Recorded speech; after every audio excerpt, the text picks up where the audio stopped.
बस कुछ ही पलों का समय जब संसद के शीतकालीन सत्र की शुरुआत हो रही है। आपको बता दें कि राज्यसभा का ये 258वां सत्र होने वाला है। कई मायनों में ये सत्र अहम रहेगा। सभापति के तौर पर उपराष्ट्रपति जगदीप धनखड़ पहली बार उच्च सदन की कार्रवाई का संचालन करेंगे और कार्रवाई शुरू होने के कुछ ही पलों पहले औपचारिकताएं हैं जिन्हें पूरा कर रहे हैं सभापति जगदीप धनखड़ अपने चेंबर में।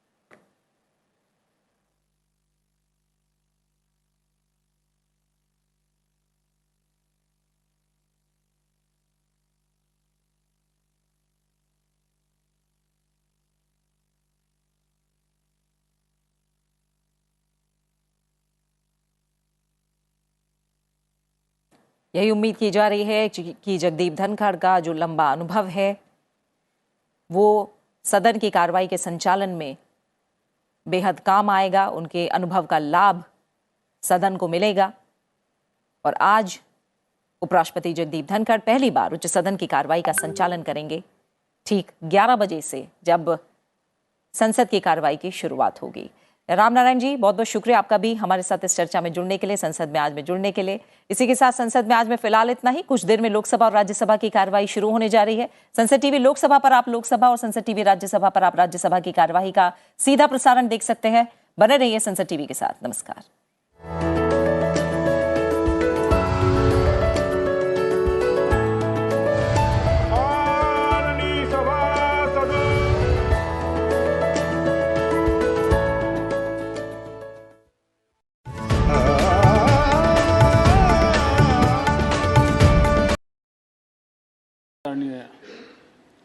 सदस्यों की तरफ से देश के आर्म फोर्सेस को सैल्यूट करता हूं।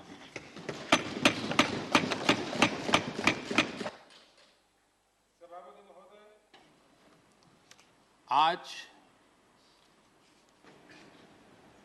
संसद का ये उच्च सदन एक ऐसे समय में आपका स्वागत कर रहा है जब देश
Honorable Prime Minister,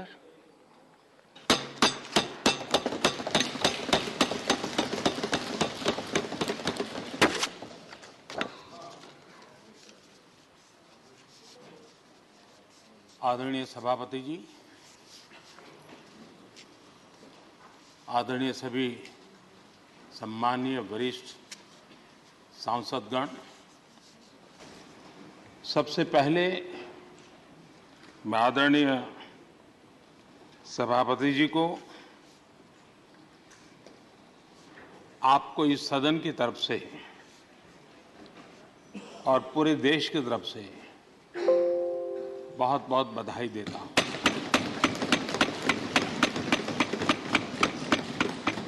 आपने एक सामान्य परिवार से आकर के संघर्षों के बीच जीवन यात्रा को आगे बढ़ाते हुए आज जिस स्थान पर प्राप्त पहुंचे हैं वो देश के कई लोगों के लिए अपने आप में एक प्रेरणा का कारण है। इस उच्च सदन में इस गरिमामय आसन को आप सुशोभित कर रहे हैं और मैं कहूंगा कि किठाना के लाल उनकी जो उपलब्धियां लोग देश देख रहा है तो देश की खुशी का ठिकाना नहीं है।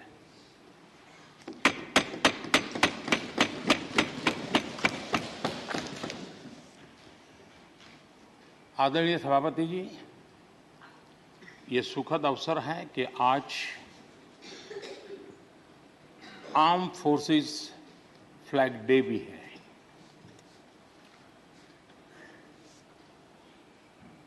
आदरणीय सभापति जी, आप तो झुंझुनू से आते हैं। झुंझुनू वीरों की भूमि है।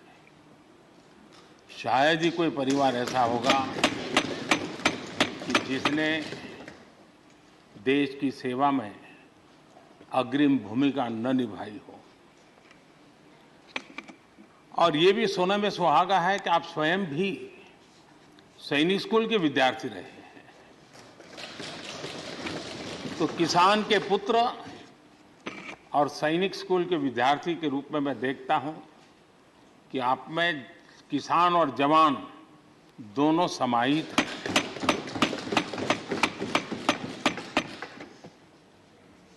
मैं आपकी अध्यक्षता में इस सदन से सभी देशवासियों को आर्म फोर्सेस फ्लैग डे की भी शुभकामनाएं देता हूं।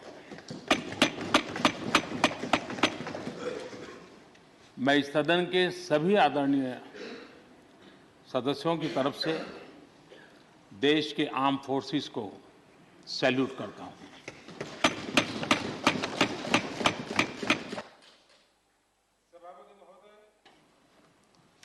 आज संसद का ये उच्च सदन एक ऐसे समय में आपका स्वागत कर रहा है जब देश दो महत्वपूर्ण अवसरों का साक्षी बना है।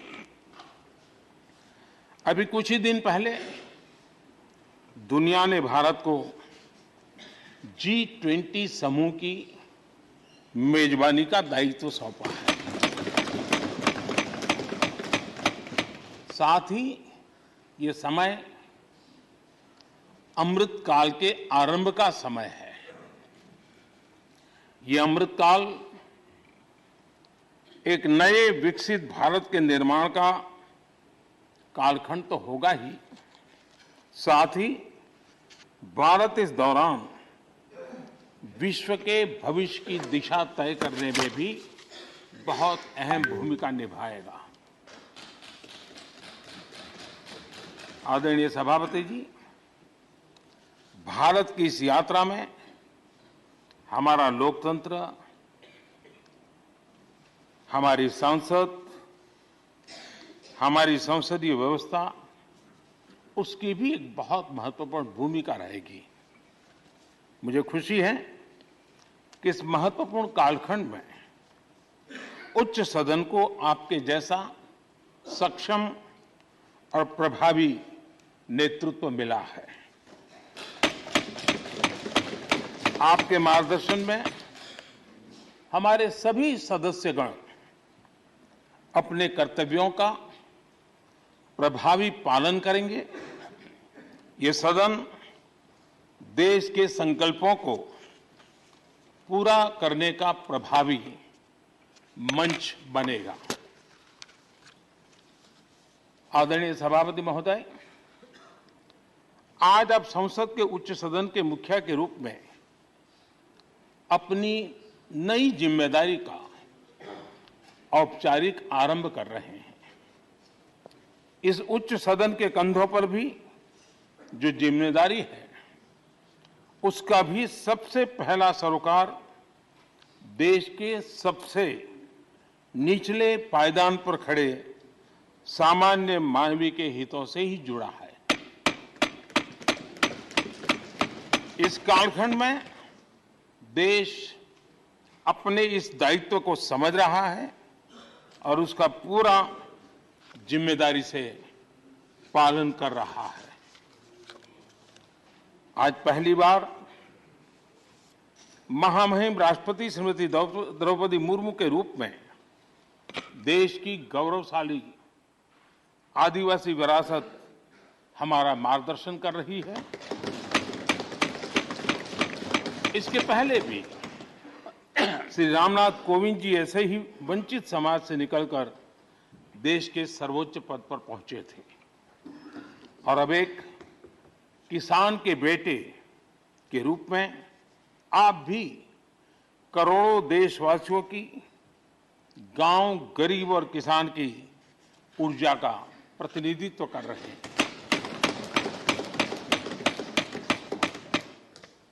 आदरणीय सभापति जी, आपका जीवन इस बात का प्रमाण है कि सिद्धि सिर्फ साधनों से नहीं, साधना से मिलती है। आपने वो समय भी देखा है जब आप कई किलोमीटर पैदल चलकर स्कूल जाते थे। गांव, गरीब, किसान के लिए आपने जो किया वो सामाजिक जीवन में रहे हर व्यक्ति के लिए एक उदाहरण है। आदरणीय सभापति जी, आपके पास सीनियर एडवोकेट के रूप में 3 दशक से ज्यादा का अनुभव है। मैं विश्वास से कह सकता हूं कि इस सदन में आप कोर्ट की कमी महसूस नहीं करेंगे।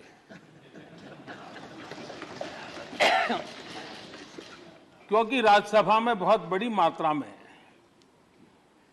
वो लोग ज्यादा हैं जो आपको सुप्रीम कोर्ट में मिला करते थे और इसलिए वो मूड और मिजाज भी आपको यहां पर जरूर अदालत की याद दिलाता रहेगा। आपने विधायक से लेकर सांसद, केंद्रीय मंत्री, गवर्नर तक की भूमिका में भी काम किया है। इन सभी भूमिकाओं में जो एक बात कॉमन रही वो है देश के विकास और लोकतांत्रिक मूल्यों के लिए आपकी निष्ठा। निश्चित तौर पर आपके अनुभव देश और लोकतंत्र के लिए बहुत ही महत्वपूर्ण है। आदरणीय सभापति जी, आप राजनीति में रहकर भी दलगत सीमाओं से ऊपर उठकर सबको साथ जोड़कर काम करते रहे हैं। उपराष्ट्रपति के चुनाव में भी आपके लिए सबका वो अपनापन हमने स्पष्ट रूप से देखा। मतदान के 75% वोट प्राप्त करके जीत हासिल करना अपने आप में अहम रहा है। आदरणीय सभापति जी, हमारे यहां कहा जाता है नयति इति नायकः, अर्थात जो हमें आगे ले जाए वही नायक है। आगे लेकर जाना ही नेतृत्व की वास्तविक परिभाषा है। राज्यसभा के संदर्भ में ये बात और महत्वपूर्ण हो जाती है क्योंकि इस सदन पर लोकतांत्रिक निर्णयों को और भी रिफाइंड तरीके से आगे बढ़ाने की जिम्मेदारी है। इसलिए जब आपके जैसा जमीन से जुड़ा नेतृत्व इस सदन को मिलता है तो मैं मानता हूं कि ये सदन के हर सदस्य के लिए सौभाग्य है।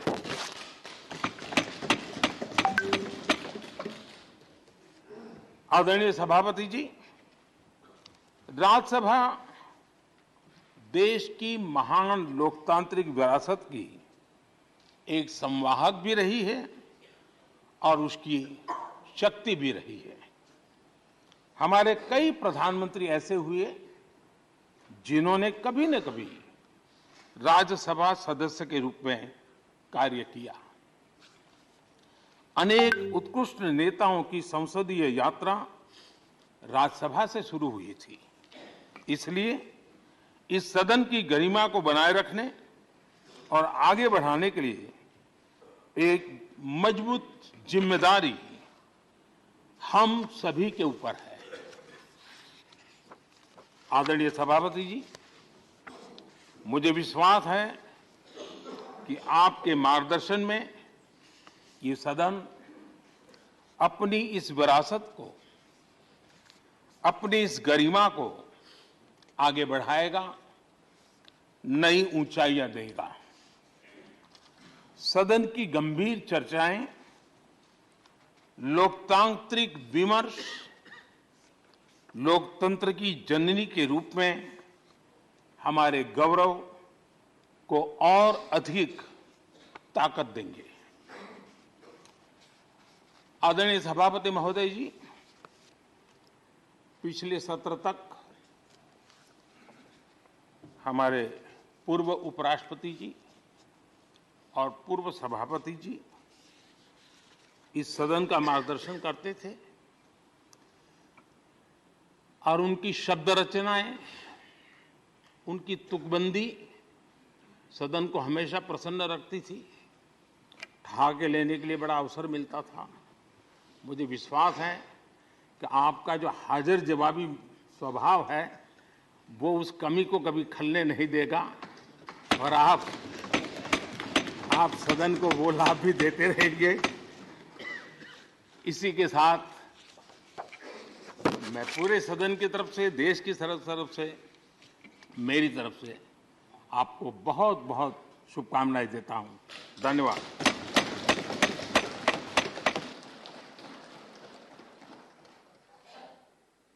Honorable Deputy Chairman. आदरणीय सभापति जी, उच्च सदन राज्यसभा के आज उच्च आसन ग्रहण करने पर आपको बहुत बहुत बधाई। शीतकालीन सत्र के पहले दिन बहुत गर्मजोशी व आत्मीयता से आपका अभिनंदन। सदन के इतिहास में इस आसन पर बैठने वालों का गौरवपूर्ण इतिहास है। अपने अपने तरीके से सदन के कामकाज को सुचारू रूप से चलाने में सबका महत्वपूर्ण योगदान है। इनमें से कुछ लोग संसदीय बैकग्राउंड से थे, कुछ संसदीय जीवन के बाहर से भी आए, पर आपको पब्लिक और पार्लियामेंट्री लाइफ दोनों का विस्तृत अनुभव है। माननीय प्रधानमंत्री जी ने बहुत विस्तार से आपके जीवन के बारे में बताया। आप साधारण किसान परिवार में जन्मे, स्कूल की आरंभिक शिक्षा गांव में हुई। इसके बाद तरह तरह के संघर्ष व कठिनाइयों के बीच अपनी प्रतिभा के बल आप सैनिक स्कूल चित्तौड़गढ़ पहुंचे। वहां से प्रतिष्ठित महाराजा कॉलेज जयपुर से विज्ञान से स्नातक की पढ़ाई की। फिर लॉ की डिग्री आपने राजस्थान विश्वविद्यालय से ली। इसके बाद जिला स्तर से लेकर हाई कोर्ट और सुप्रीम कोर्ट तक लंबे समय तक वकालत की, यानी ग्रासरूट से लेकर ऊपर तक लीगल सिस्टम का भी लंबा और समृद्ध अनुभव आपको है। फिर आप विधानसभा और लोकसभा के सदस्य रहे। आप केंद्र सरकार में मंत्री रहे, जहां संसदीय मंत्रालय का कामकाज आपने संभाला। इसके बाद राज्यपाल का दायित्व भी संभाला। इस तरह गांव के परिवेश से निकलकर लीगल और संसदीय क्षेत्रों का लंबा और समृद्ध अनुभव लेकर आज आप इस मुकाम पर पहुंचे हैं। पुनः आपका अभिनंदन और बहुत बधाई। ऐसा मानता हूं कि आपके रिच एक्सपीरियंस के साथ लंबा सार्वजनिक जीवन आपको इस सदन के संचालन एवं माननीय सदस्यों के संरक्षक जैसी चैलेंजिंग भूमिका का बहुत बेहतर ढंग से निर्वाह में मदद करेगा। आपके सौम्य स्वभाव और व्यवहार कुशलता के संदर्भ में हिंदी मुहावरे को पुनः मैं रिपीट कर रहा हूं, जो माननीय प्रधानमंत्री जी ने कहा, सोने पे सुहागा जैसी बात है। सदन के कामकाज में हम सबका सहयोग आपको हमेशा मिलेगा। आपको पुनः बधाई व शुभकामनाओं के साथ अपनी बात खत्म करता हूं। आपने बोलने का मौका दिया, बहुत बहुत धन्यवाद। Honorable Leader of the Opposition.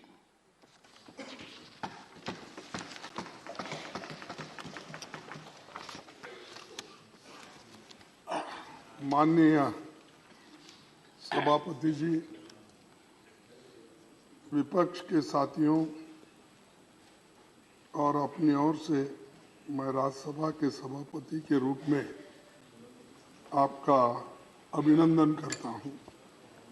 देश के दूसरे सबसे बड़े संवैधानिक पद उपराष्ट्रपति की जिम्मेदारी आपने 11 अगस्त 2022 को संभाल ली थी। वैसे तो व्यक्तिगत तौर पर आपसे मिलकर आपको बधाई दे चुका हूं, लेकिन अपर हाउस में सभापति के रूप में आपके स्वागत का मौका हमें आज मिला है। प्रधानमंत्री जी ने आपके कामकाज के बारे में और व्यक्तित्व के बारे में बहुत कुछ हमें बताए और बहुत कुछ रोशनी उन्होंने डाली। मैं वो फिर से दोहराना नहीं चाहता। मैं एक जरूर कहना चाहता हूं कि अपर हाउस के संरक्षक के रूप में आपकी भूमिका बाकी भूमिकाओं से बहुत बड़ी है। आप जिस आसन पर बैठे हैं वहां देश के कई महान हस्तियां बैठ चुकी हैं। हमारे 6 सभापति बाद में भारत के राष्ट्रपति भी बने। आप भूमि पुत्र हो, जैसा कि प्राइम मिनिस्टर ने कहा कि किसान के पुत्र, तो मैं तो भूमि पुत्र कहूंगा। राजस्थान के एक गांव से उपराष्ट्रपति और राज्यसभा के सभापति जैसे बड़े ओहदे तक आप पहुंचे हैं। संसदीय परंपराओं को आप समझते हैं। 9वीं लोकसभा में आप चुने गए थे और पार्लियामेंट्री अफेयर्स मिनिस्टर में उपमंत्री रहे थे। राजस्थान विधानसभा में एमएलए और पश्चिम बंगाल में कई सालों तक आप राज्यपाल रहे। कोऑपरेटिव मूवमेंट में और कई खेल संगठनों में आप जुड़े रहे। पढ़ने लिखने में आपकी रुचि है। आपका प्रोफाइल बहुत बड़ा है। मैंने पढ़ा, हमारे देश में संविधान सबसे ऊपर है। संसद के लोकतांत्रिक व्यवस्था का आधार स्तंभ है। संसद के पास संविधान संशोधन का भी अधिकार है। राज्यसभा और लोकसभा मिलकर भारत की संसद बनती है। कोई अकेला सदन खुद में पूर्ण नहीं है। संविधान के दायरे में दोनों सदनों को अपनी प्रक्रिया और नियम तय करने का अधिकार आपको है। हमारी संसदीय प्रणाली में राज्यसभा को चेंबर ऑफ आइडियाज या विचारों का सदन कहा जाता है। ये परमानेंट हाउस है और राज्यों का प्रतिनिधित्व करता है।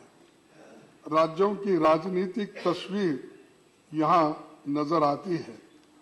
शुरुआत से ही संसदीय क्षेत्र के तमाम दिग्गज यहाँ की शोभा बढ़ाते रहे हैं।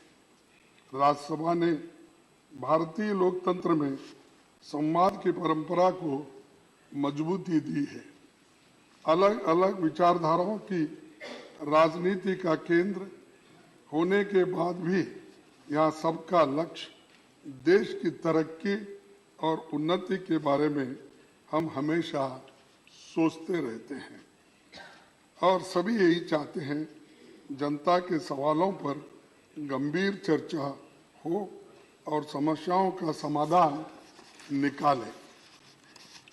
आपको सभा के दोनों पक्षों की हालत, नियमों, मेंबर्स के अधिकारों और भावनाओं की जानकारी है। जैसे संसद 2 सदनों के मिलकर बनती है, उसी तरह लोकतंत्र सत्ता पक्ष और विपक्ष के 2 पहियों पर चलता है। दोनों का अपना महत्व है। इसीलिए तो लोकतंत्र यशस्वी बनाया जा सकता है। बाबा साहब ने संसद की कार्यवाही को असरदार बनाने के लिए दोनों सदनों के लिए स्वतंत्र सचिवालय के गठन की बात कही थी। पंडित जवाहरलाल नेहरू जी के प्रयासों से राज्यसभा सांसदों को पब्लिक अकाउंट्स कमेटी और कमेटी ऑन पब्लिक अंडरटेकिंग्स जैसी फिनेंशियल समितियों की सदस्यता मिली थी। पंडित जवाहरलाल नेहरू जी ने कभी राज्यसभा के अधिकार को कम नहीं होने दिया। 1953 में बजट सत्र के दौरान उन्होंने साफ कहा था कि लोकसभा और राज्यसभा मिलकर भारत की संसद बनाते हैं।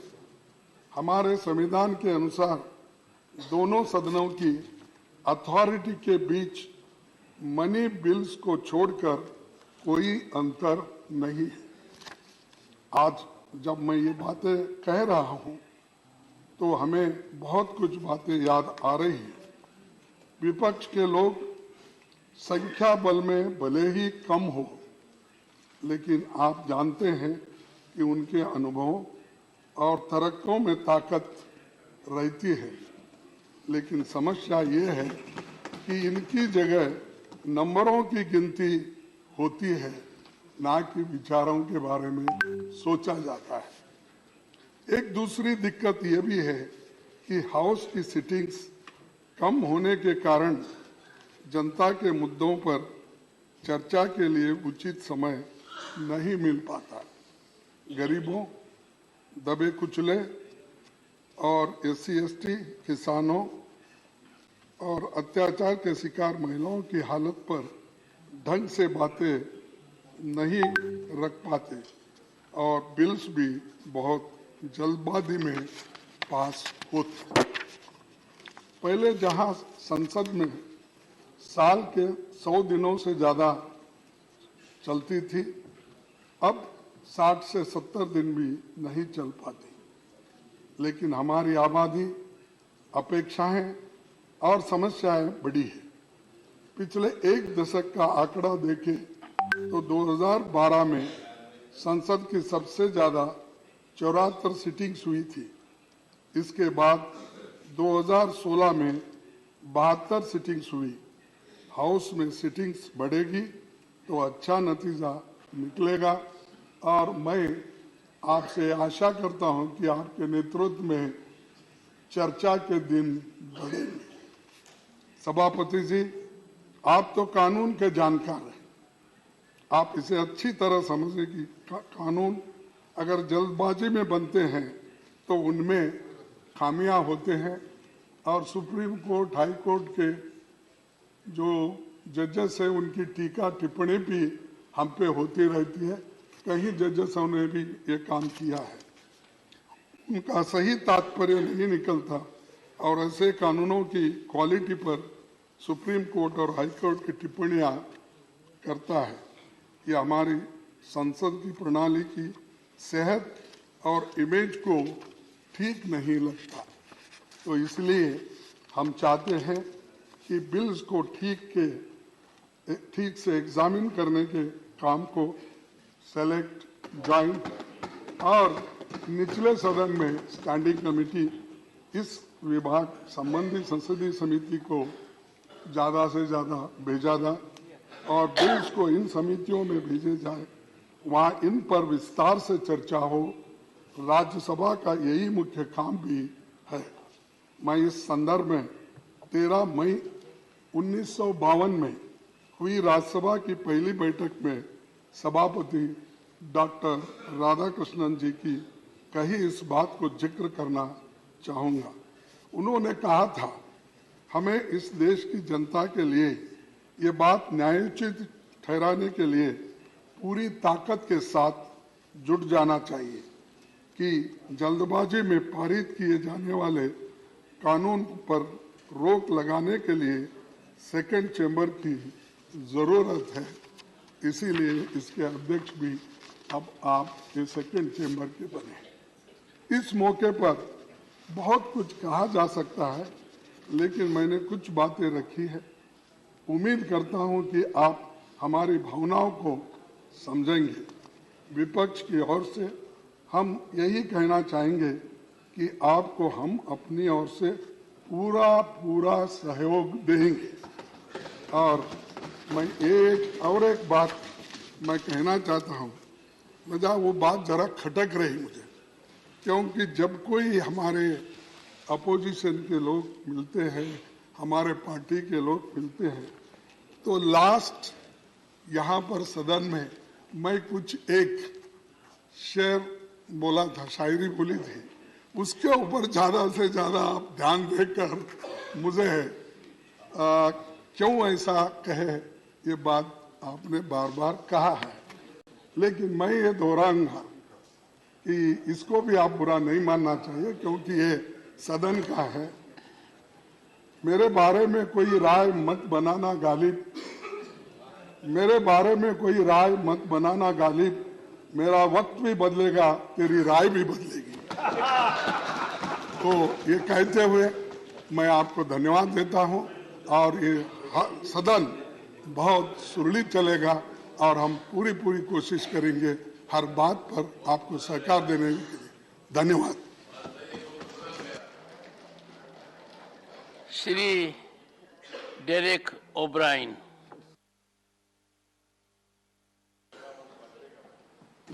Just now I have informed the Secretary. First of all, on behalf of our party, All India Trinamool Congress, I extend warmest felicitations to Your Honor for being elected as the Honorable Vice President of India, as well as taking over the charge of the Honorable Chairman of this august House. For the past 4 years, we have experienced your style of functioning when you were the Honorable Governor of West Bengal. And personally speaking, I got the opportunity to exchange a few letters with you on some legal and constitutional issues, wherefrom I could understand that my friends who used to tell me that this governor is a constitutional expert and a legal luminary, I could find from the expressions made by Your Honor in those communications, actually that belief was further strengthened. Now that Your Honor has taken over the charge of this august House, we submit to Your Honor with all grace that from now on, we believe, Hindi में तो कहावत है कि आप आए तो बाहर आए, so we will expect that with your elevation to this position will help strengthen the conducive atmosphere of this august House, and both the Treasury benches and the opposition bench will get adequate opportunity in the deliberations to be made on various issues, bills, etc. Now, I have some suggestions to make for your kind consideration. हमने देखा कि लोकसभा में कुछ bill, कुछ मुद्दा बहुत देर तक चर्चा होते हैं, लेकिन कभी-कभी ऐसा हुआ कि हम राज्यसभा में उतना समय हम लोगों को मिलता नहीं है, जो कि जरूरी मुद्दा है देश के लिए, वो मुद्दा को जरा ज़्यादा समय तक होना चाहिए। खास करके जो छोटे पार्टी है उनको 2-3 मिनट समय मिलता है। हम भी कभी-कभी कुर्सी में बैठते हैं as vice chairman. This time also you have made me one of the vice chairman in the panel. So छोटे पार्टी के लिए बहुत दर्द होता है, महसूस करता हूं, क्योंकि उनको समय नहीं मिलता है। तो इसलिए इसको थोड़ा बढ़ाना चाहिए समय, नहीं तो लोकसभा और राज्यसभा का रिलेशन वो लोकसभा बने रहेगी, राज्यसभा पर लोकसभा ना बने, ये हमारा आशंका है। जिस तरह समय कम होते जा रहा है धीरे धीरे, मैंने पिछले 11 साल में देखा, तो इसको मेरा आपसे निवेदन है मेरा।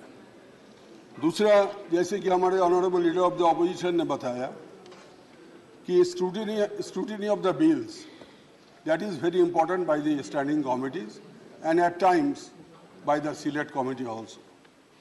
This is my second suggestion. And the third suggestion is, because it is required for better legislation, unless the bills are scrutinized properly, either by the standing committee or by the select committee at times, then mere discussion will not be helpful. Our party's further suggestion is that we require one short duration discussion or calling attention, either or, every week, per week. Half an hour discussion or the short duration discussion or calling attention. And there is rule 267, which is very sparely adhered to for reasons not known to us. But there was time we have experienced that on greater issues, national issues, discussion on under Rule 267 was allowed very frequently.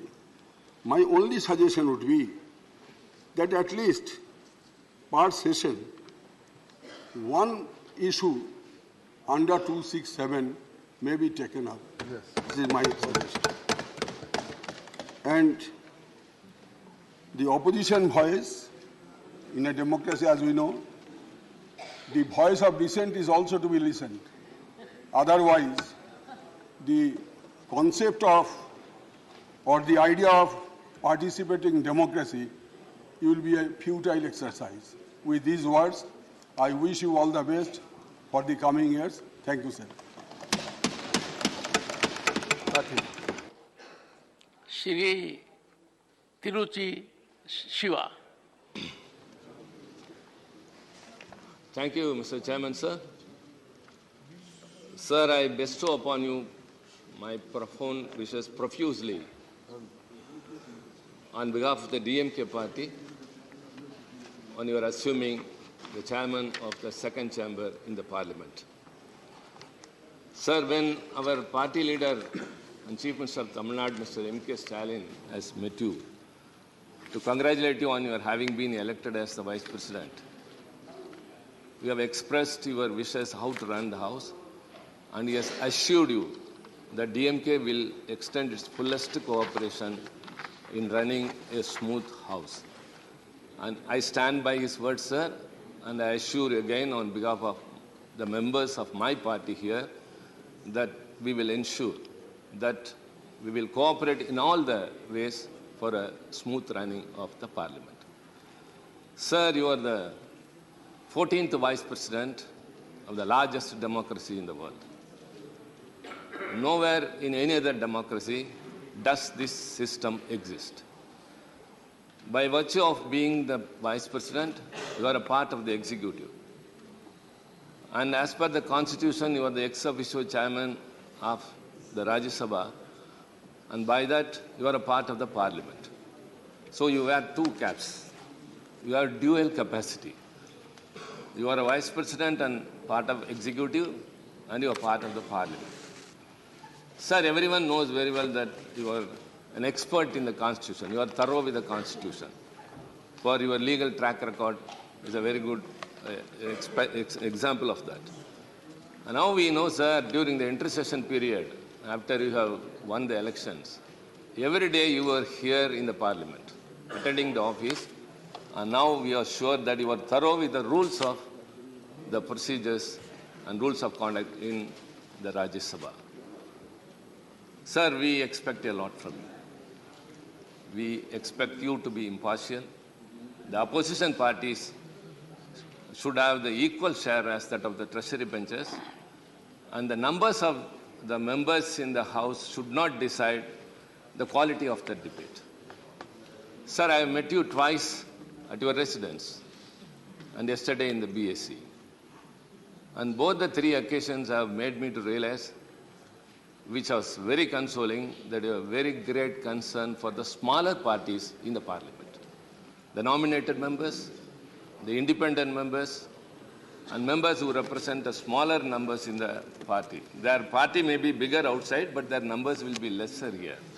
So you said that time should be distributed to all of them, and that was a great consolation to all of us because we were suffering all these days only because of that. Sir, we hope that the coming days would be very bright. Sir, India is the largest democracy, and the parliament is the debating forum. And you asked me when I met you first, what is the way to avoid members to come into the well of the house? So you have inferred rightly what is happening here than what should not. So I told you very simply, if we are heard, we won't be compelled to come to the well of the house. Beautiful. Members of the parliament come here to voice the people, their issues, their concerns. And we are not, when we are not heard or when we are not led to speak, we have to resort to democratic process of coming to the well that has happened for years together. So, sir, I think whenever we have an issue and we raise to say something, if we are heard for a minute or two, automatically we will cool down since we have let out our feelings. Sir, we have very much hope upon you, sir. And I should say that Maya Angelou, when Mr. Clinton took his office, what she said, the great African-American poet said, sir, with the grace of you, look upon the country, look upon our faces, and simply with hope say, good morning. Every new year dawns with a hope that the next year will be very prosperous. So every day dawns that the day will be very bright. And I wish you good morning every day, sir. And you also, please, wish us good morning. Not only that, ensure us that the Parliament will be very productive in the coming days. And we are very hopeful. And once again, sir, I assure you that DMK will extend its fullest cooperation. Thank you very much. Honorable former Prime Minister Shri S.D. Devgowda.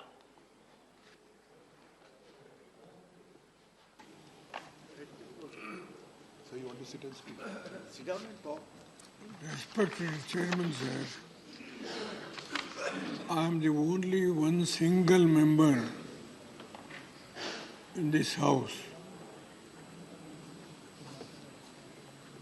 What the bitter experience from last 20 years. It is very difficult to get an opportunity to speak. The decision made by both the houses, a single member cannot take more than 2 to 3 minutes. That is a bitter experience I had either in this house or in the other house. Sir, being a farmer, coming from the rural area, I used to take a lot of time on the subject of farming community, on the subject of rural development. But unfortunately, the time fixed only 2 to 3 minutes. This is the bitter experience I have got. May I humbly request you, sir, whenever these issues are going to come, the experience I have got only 2 to 3 minutes, that should be reconsidered when a subject belongs to the rural India or the farming community, any development thing, I don't want to take unnecessary time of the House. This is only request I would like to make to the Honorable Chairman and the Vice President of India. With these words, I once again thank you very much, sir. If you allow me to speak few minutes more on the issue of farming community and also rural development. This is a humble request, Mr. Vice President and the Chairman of this House.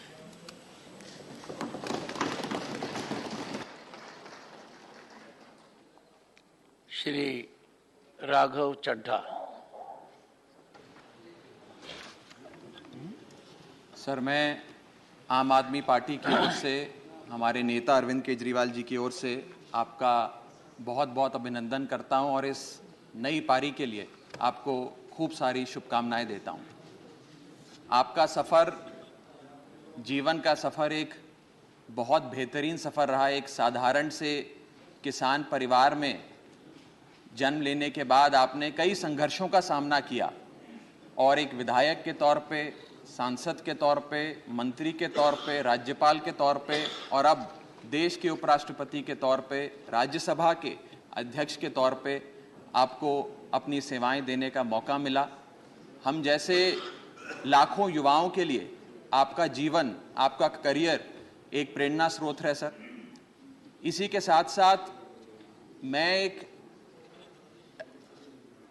कृषि प्रधान सूबे का प्रतिनिधित्व इस सदन में कर रहा हूं, उसका एक रिप्रेजेंटेटिव बनके इस सदन में आया हूं और ये मेरा मानना है कि क्योंकि आप एक किसान परिवार से आते हैं, आपका परिवार सदैव से खेती और किसानी से जुड़ा रहा है, तो इस देश के किसानों के मुद्दे इस सदन में गूंजेंगे और उनके अधिकारों की बात होगी। इसी के साथ साथ सर, बीते कुछ हफ्तों में जब से आप उपराष्ट्रपति बने, आपने इस सदन के लगभग सारे सदस्यों से एक व्यक्तिगत रिश्ता सा बनाया है। मुझे भी सौभाग्य मिला 2-3 बार आपसे मिलने का और जो प्यार, जो स्नेह, जो वार्मथ हमें आपसे मिली, मैं आज उसके आधार पे कह सकता हूं कि इस सदन के बहुत सारे सदस्य केवल पार्लियामेंट्री इश्यूज ही नहीं, बहुत सारे पर्सनल लाइफ के इश्यूज भी आपसे डिस्कस करने में हिचकिचाएंगे नहीं। सर, आप इस सदन के अध्यक्ष हैं, you are the eldest in the House. मैं सदन का सबसे कम उम्र का युवा सदस्य हूं, I am the youngest in the house. तो जो परिवार का सबसे बड़ा होता है वो परिवार के सबसे छोटे सदस्य का खास ख्याल रखता है सर। उसे ज़्यादा प्यार देता है, उसे बोलने का ज़्यादा मौका देता है, उसे ज़्यादा इंटरवेंशंस देता है, उसके 0 आवर ज़्यादा सिलेक्ट होते हैं, उसके स्टार क्वेश्चन ज़्यादा लगते हैं और उसे थोड़ी शैतानी करने की भी छूट होती है। तो मैं ये उम्मीद करूंगा कि आपका विशेष प्यार और विशेष स्नेह हमारी छोटी पार्टी और सदन के छोटे सबसे युवा सदस्य होने के नाते मेरे प्रति रहेगा सर। आपको इस नई पारी के लिए ढेरों शुभकामनाएं, आपका बहुत बहुत अभिनंदन, बहुत बहुत स्वागत। Those whom I love and respect, they suffer the most. Dr. Sasmit Patra. माननीय अध्यक्ष महोदय,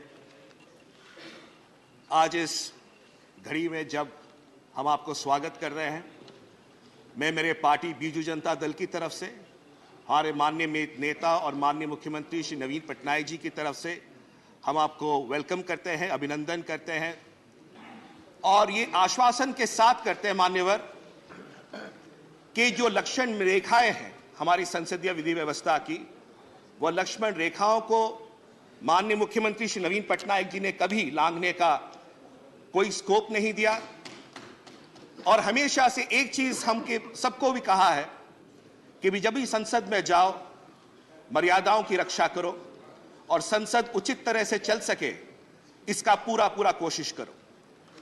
तो ये अवसर मैं लेना चाहता हूं मान्यवर, आपकी अध्यक्षता में, आपके मार्गदर्शन में बीजू जनता दल इस सदन में जो गरिमा है, उस गरिमा को रखते हुए हमारे माननीय नेता श्री नवीन पटनायक जी के मार्गदर्शन में जो हमने सीखा है, उसके साथ हम इस सदन को स्मूथली और सुचारू रूप से चलाने में आपका पूरा सहयोग देंगे। मान्यवर, मैं ये अवसर लेना चाहता हूं ये कहने के लिए that you are a distinguished man of law who is presiding on the highest house of lawmaking. And as the distinguished man of law presiding over the house of lawmaking, आपकी जो rich experience है, जो vibrancy है, वो हम सबको एक अवसर देगा और सीखने के लिए। मान्यवर, कई माननीय सदस्यों ने आपकी इंटेलेक्ट के बारे में कहा, मैं आपके विशाल हृदय के बारे में दो शब्द कहना चाहूंगा। मान्यवर, कुछ ही दिन पहले मैं अपने परिवार के साथ सदन में आया था और सदन बंद था तो उनको घुमाने लेके आया था। और जब मैं घुमाने लेके आया यहां पर तो मुझे सुनने में आया कि आप चेंबर में हैं, आए हुए हैं। स्वाभाविक तौर से आप अध्यक्ष हैं, माननीय उपराष्ट्रपति जी हैं, तो अपॉइंटमेंट लिया जाता है, प्रोटोकॉल लिया जाता है और उसके बाद आपसे मिला जाता है। पता नहीं मुझे क्या हुआ, मुझे लगा आपसे मैं मिला एक दो बार, मुझे लगा कि नहीं, मैं माननीय अध्यक्ष जी को एक स्लिप भेजता हूं कि मैं अपने परिवार के साथ आया हूं, क्या मुझे 30 सेकंड आपके मिल सकते हैं। माननीय अध्यक्ष महोदय, आपका इतना विशाल हृदय है कि आपने सिर्फ दरवाजे नहीं खोले, आपका दिल का हृदय खोला, पूरे परिवार को अंदर बुलाया, चाय पिलाई, गपशप करी और मेरे बच्चों को भी आपने इंस्पायर किया। यह बताता है कि किस तरह से आपका हृदय, आपकी सोच सिर्फ सांसदों के लिए नहीं, उनके परिवारों के लिए है और आपके जो विश्वास है कि किस तरह से आने वाले दिनों में इस सदन को और आगे लिया जा सकता है, ये इसका एक प्रतिबिंब है। मान्यवर, leading to greater gender diversity. आपने बिजनेस एडवाइजरी कमेटी में कल एक बहुत खूबसूरत बात कही, मैं शांत होकर सुन रहा था।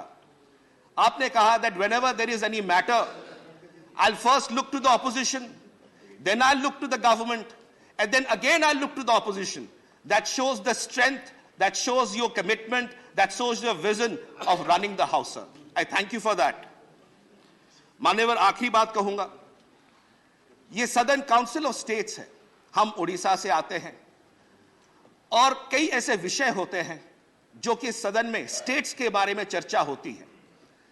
मान्यवर, जब प्राइवेट मेंबर्स की तरह हम लोग आते हैं, हमारे जीरो आवर आते हैं, हमारे स्पेशल मेंशंस आते हैं, कई बार एडजर्न हो जाता है, धुल जाता है। मान्यवर, तो एक अपेक्षा यह है कि हम जो रीजनल पार्टीज हैं, हमारे पास ज्यादा स्कोप नहीं होता बिल्स पे चर्चा करने के लिए, तो ये जो जीरो आवर्स रहते हैं, स्पेशल मेंशंस रहते हैं, अगर इसमें कोई प्रावधान आप करें जिससे कि रीजनल पार्टीज जो स्टेट से चल के आती हैं इस काउंसिल ऑफ स्टेट्स में अपनी आवाज को और रख सके, ये काउंसिल ऑफ स्टेट्स का जो सोच है उस सोच को और गरिमा देगा।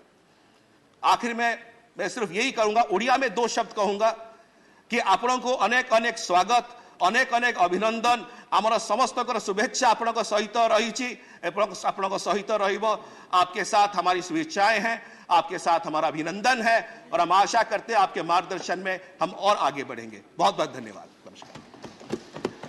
श्री रामदास अठावले।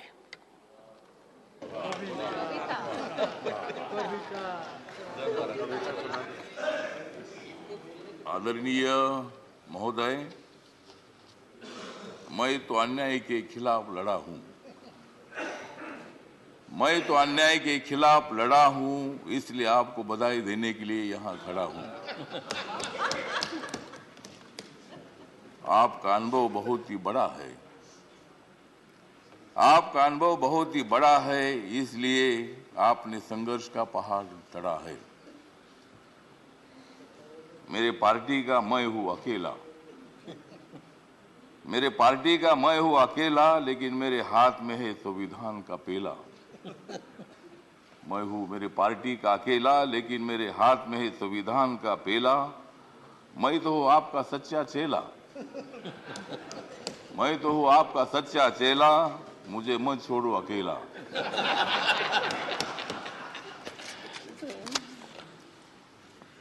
जिन्होंने उपराष्ट्रपति का सर किया है गढ़, जिन्होंने उपराष्ट्रपति का सर किया है गढ़, उनका नाम है धनखड़। हमें मिलकर उखाड़ देनी है विषमता की जड़, हमें मिलकर उखाड़ देनी है विषमता की जड़। इसमें जरूर सफल होंगे आदरणीय धनखड़। हाउस में जो सदस्य करेंगे फ्रैक्शन, हाउस में जो सदस्य करेंगे फ्रैक्शन, उनके ऊपर होनी चाहिए कड़ी एक्शन। हमें तो मजबूत करना है भारत नेशन, हमें तो मजबूत करना है भारत नेशन। हंगामा करने की हमें नहीं चाहिए फैशन। तो हमें पूरा विश्वास है कि आप बहुत बड़ा संघर्ष करते करते यहाँ पहुंचे हैं। गांव से आकर किसान के बेटे के माध्यम से आप इतने बड़े उच्च पद पर आए हैं। इसमें आपका अनुभव, आपका बहुत बड़ा संघर्ष है, बहुत बड़ा काम आपने किया है। आपने पश्चिम बंगाल में गवर्नर का जो काम किया है, बहुत बड़ा वहाँ चैलेंज था, वहाँ काम करना बहुत बड़ा मुश्किल था, लेकिन आपने बंगाल में बहुत अच्छा काम किया है और बंगाल में अच्छा काम आपने किया है, इसीलिए आपको यहाँ लाने की कोशिश जरूर हुई है। मतलब आप एक संघर्षशील नेता है। मतलब वहाँ अगर आपका काम ठीक नहीं होता था तो शायद ये पद आपको मिलना बहुत बड़ा मुश्किल था, लेकिन आपने बहुत अच्छा काम किया है। ठीक बात है, बंगाल भी अपना ही है, सभी बंगाल के नेता भी अपने हैं, देश का एक वो राज्य है और कोई भी राज्य हो, यहाँ किसी पार्टी की सत्ता आती है जाती है, कोई मुख्यमंत्री होता है, कोई नहीं होता है। कभी हम भी मतलब 3 बार सांसद रहे लोकसभा में और मैं शिरडी में मैं हार गया, लेकिन मैं घर में बैठा नहीं, मैं घूमता रहा, मैं कांग्रेस पार्टी के साथ रहा। कांग्रेस पार्टी के मेरे सभी दोस्त हैं, समाजवादी पार्टी के मेरे दोस्त हैं, कम्युनिस्ट पार्टी के मेरे दोस्त हैं और अभी बीजेपी के मेरे दोस्त हैं। मैं सब बीजेपी के साथ मैं आया हूँ और भारतीय जनता पार्टी के साथ मैं इसलिए आया हूँ कि मुझे शिरडी में हारा गया, मुझे मंत्री ने बनाया, फिर मैं उधर क्या करूँ। तो इसीलिए मुझे मतलब कांग्रेस पार्टी को छोड़ना पड़ा और मैं नरेंद्र मोदी जी के नेतृत्व में सबका साथ सबका विकास दिख रहा है, सारा प्रकाश, मतलब ये जो प्रकाश दिख रहा है, तो नरेंद्र मोदी जी के नेतृत्व में मैंने निर्णय ले लिया कि मैं बाबा साहब अम्बेडकर जी का अनुयायी हूँ। बाबा साहब अम्बेडकर जी ने सत्ता में आना चाहिए बताया है, मेरी अकेली पार्टी सत्ता में नहीं आ सकती है, इसी के साथ मिलकर ही सत्ता में आ सकता हूँ। और मेरे पार्टी का मुझे लोग पूछते हैं कि तुम्हारा पार्टी का एक भी लोकसभा में मेंबर नहीं है, तो भी आप मंत्री कैसे हैं? तो मैंने बोला माननीय नरेंद्र मोदी जी को जाकर पूछो, मतलब मैं कैसा मंत्री हूँ। मतलब मैं अकेला हूँ, लेकिन मेरे पार्टी के लोग पूरे देश भर में है, नॉर्थ ईस्ट में मेरी पार्टी सभी पार्टी है और मुझे बोलने का मौका तो दीजिए। मुझे मालूम है कि आप बहुत अच्छे आदमी हैं और मैं आपको, हाँ, आप मुझे हर बार बोलते थे कि हमको कविता सुनाओ, अगर आप मुझे ज़्यादा बोलने के लिए देंगे तो मैं कविता सुनाऊंगा, नहीं तो एक भी कविता नहीं सुनाऊंगा। तो ठीक बात है, तो इसीलिए मतलब कविता सुनाता भी रहूँगा और आप एक अनुभव है, तो इसीलिए अपोजिशन को भी आप मौका दीजिए, हंगामा करने के लिए मौका दीजिए, लेकिन एक आधा दिन हंगामा करने के लिए मौका दीजिए, दूसरे दिन एक्शन होना चाहिए और हाउस का काम भी मतलब चलना चाहिए। इसीलिए आप एक सर्वोच्च हाउस के आप चेयरमैन बन गए हैं। इसीलिए मैं, मेरी जो आरपीआई है, रिपब्लिकन पार्टी है, गरीबों की पार्टी है, दलितों की पार्टी है, इस पार्टी की तरफ से मैं आपके साथ हूँ। मैं हमेशा आपको साथ देता रहूँगा और आप मुझे बोलने का मौका देते रहो। जय भीम, जय भारत। डॉक्टर के Keshav Rao. Thank you very much, sir. First of all, without risking the reputation, I would share the sentiments expressed by all my colleagues regarding your personality and the challenges that this House is going to perhaps throw at you. The little experience that I had yesterday with you, interface, in the BSc, assures me that things are going to be very peaceful and very normal. This I say, repeating, of course, what my honorable colleague said. You would look to the opposition first, to the ruling party, no doubt, because they have to respond, then go back to the opposition. This fulfills the very spirit of parliamentary democracy. We had the other day, yesterday morning, we had an all-party meeting. The total brunt of the discussion was this parliament should represent the voice of the opposition. This came from the TMC. I would rather say it is not opposition, but voice of the people. the sufferers, the people who are suffering. So everybody must get some chance to speak. And the answer to that was time management. Sir, I would not take much time, but except tell you, this is nothing but time management. Rules are rules, but some have to be kept by the spirit and some by their word. And I tell you, you might be an expert in constitution, which you are. We would not like to tell it, but always the rules of the constitution is not going to pay at all in deliberations like this. We need to understand the mood of the people, the spirit of their saying, and also the needs, because we are not at crossroads, we are at crossroads. Total things are crossed. So things require entirely different light. Sir, as far as the last sentence, I would say, there seems to be a big discussion yesterday morning and also yesterday evening with you on the small parties. Sir, we are small parties, no doubt, but in relative term, small is a very relative term. But what I am concerned is about the union territories, northeastern states, where the membership is only one. This is not small party, it is all the party. So they need, it is a council of states. If the state is not represented in the council of states, there cannot be greater perplexing paradox than that.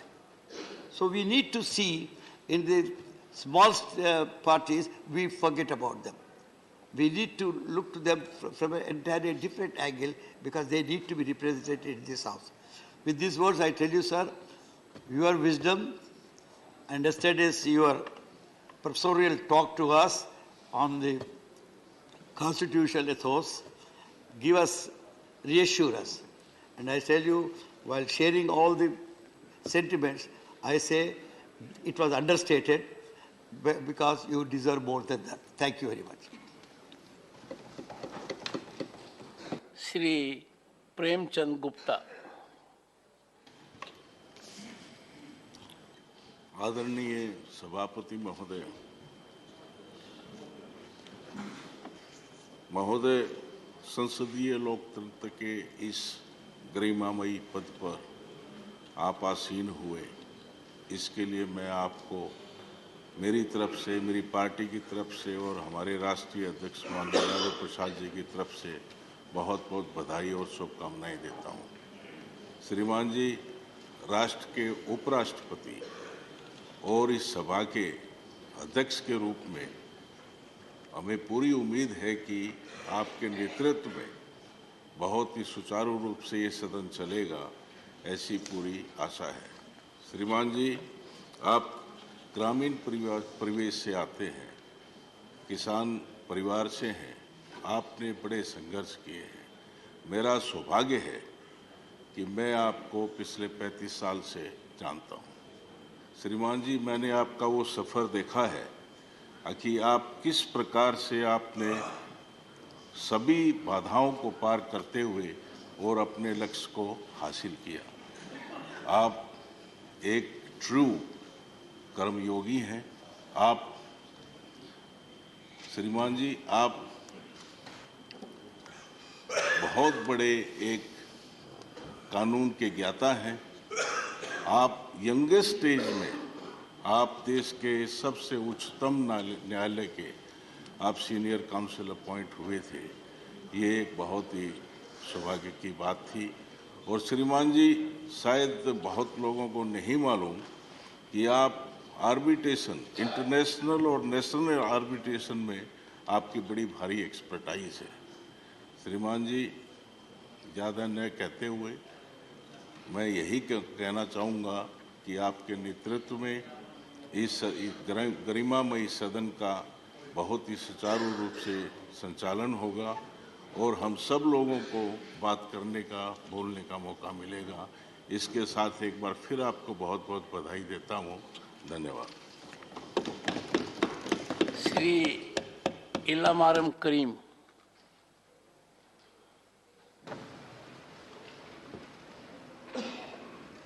Button वो दबाया, light ये जल रही। Honorable Chairman, on behalf of Communist Party of India Marxists, I welcome the the chairman post. Sir, as a well-experienced parliamentarian, I hope you can uphold the glorious past of our parliament. Our nation is defined as a union of states by the Constitution. Each member represents each state. The principles of Constitution, such as federalism, secularism, democracy, and social justice, are to be protected. If these principles are undermined, it may affect the unity of our nation. I hope, under your leadership, upper house of our parliament will discharge its duties, strictly honoring the Constitution principles and rules of business. I am very proud to welcome you, sir, because you are coming from a farming community who are the annadatas of this country. Legislation is the prime duty of Parliament, so continuous disruption should be avoided. When I met you personally, you requested the functioning of the House should not be disrupted. I agree with you. But for that, the legislation process should be undertaken through a democratic process, strictly through democratic process. People's burning issues are to be reflected in the House. For that, ample opportunity should be obtained for the members. Debates on different issues will be done here in a healthy manner. Important bills should be referred to standing committees or select committees for scrutiny, which are nowadays not happening in this House. Nowadays, it is very unfortunate that Parliament scrutiny is neglected. Sir, I hope you can uphold the concept of the Constitution and principles of democracy. And the number is only the issue here, sir. Whether large number or small number, every group and party and individuals are to be respected and should be given opportunity to raise their reasonable issues in this House. I also request the Honorable Chairman of the House and the ruling bench, please cooperate with the Chairman and don't try to deface our Honorable Chairman. Thanking you, sir. Shri Ramnath Thakur.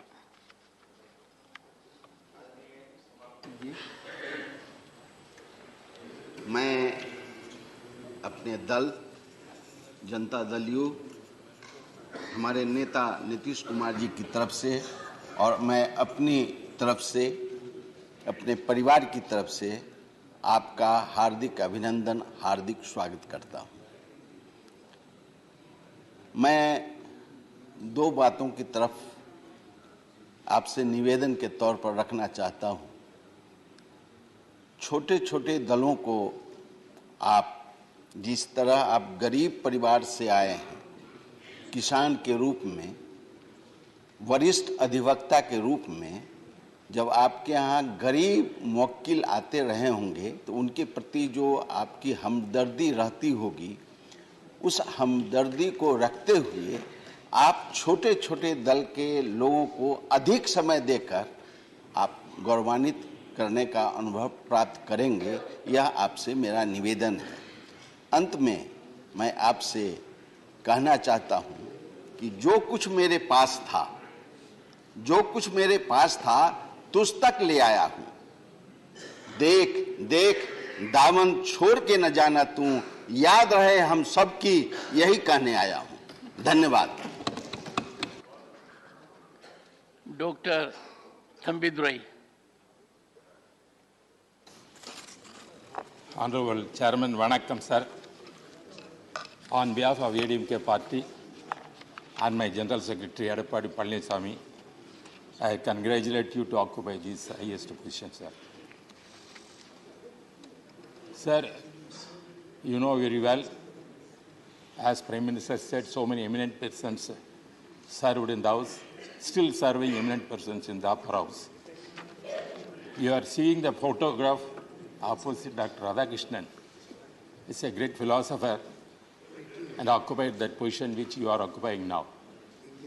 Therefore, you are an eminent person and also is served as a minister in the 9th Lok Sabha.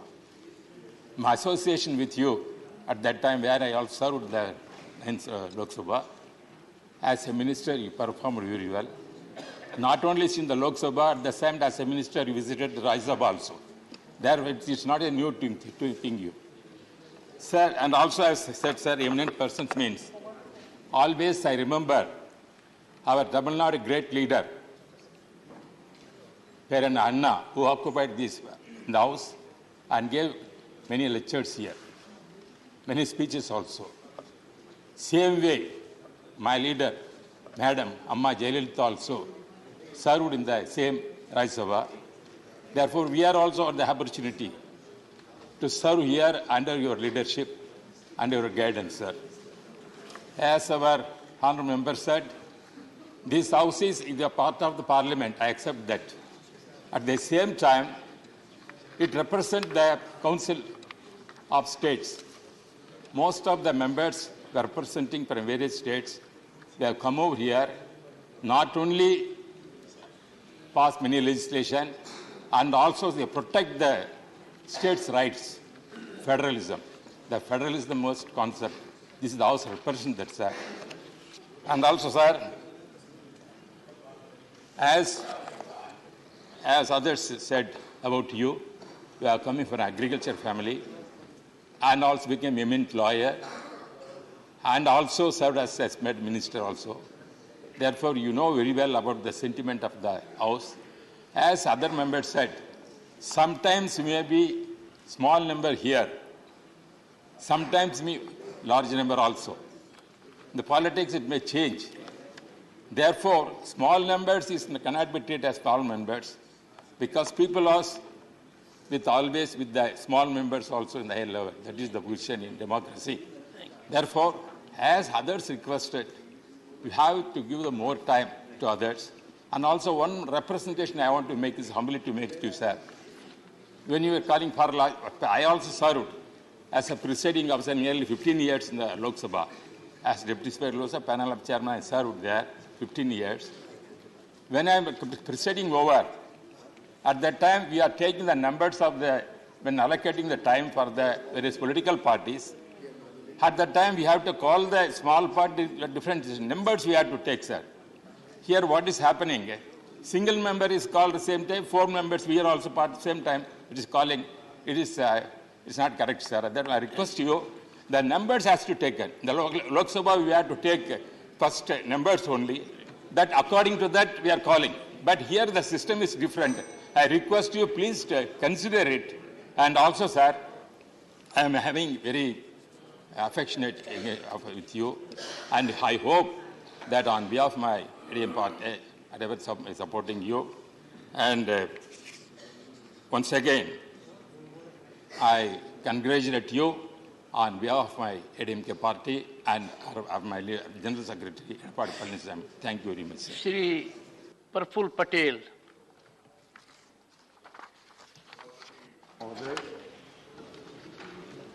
मेरे सभी साथियों के जज्बातों के साथ अपने जज्बात भी जोड़ते हुए आपको बहुत बहुत शुभकामनाएं, बहुत बहुत बधाई इस उच्च पद को ग्रहण करने के लिए। मेरा सौभाग्य रहा है कि आपके साथ 1989 से आपका और मेरा बहुत नज़दीक का संबंध रहा है और इसलिए आपके व्यक्तित्व को, जैसे कई लोगों ने अपने अनुभव में कहा, मैं भी उस बात को समझता हूं और जोड़ता हूं। ये सदन के बारे में और बाकी अपने अपने अनुभवों के बारे में कई हमारे साथियों ने यहाँ पर चर्चा की है, इसलिए उसी बात को या आपके व्यक्तित्व के बारे में दोहराते न हुए ये मैं कहूँगा कि लोकशाही में ये तो अलग बात है कि किसी के संख्या ज़्यादा होती, किसी की कम होती है। कई लोगों ने बोला है इस बारे में। देवेगौड़ा जी जैसे वरिष्ठ हमारे पूर्व प्रधानमंत्री जी ने भी अपनी बात कही। कभी हम भी पहली पंक्ति में बैठते थे, आज तीसरी पंक्ति में बैठते हैं। तो ये तो खैर समय समय की बात है, लेकिन अनुभव का कोई और पर्याय नहीं होता है। अनुभव का कुछ न कुछ फायदा अनुभव का इसका लाभ इस सदन ने लेना चाहिए, और आप इस बात को भली भांति समझते हैं। इसके बारे में आपसे मेरी व्यक्तिगत चर्चा में भी इस बात को आपने हमेशा मान्यता दी है। केवल इतना ही कहूँगा कि आज तो आपको बड़ा वेल डिसिप्लिन क्लास यहाँ नज़र आ रहा है। म्हणजे आज तो शिस्तबद्ध आपको सब लोग दिख रहे हैं।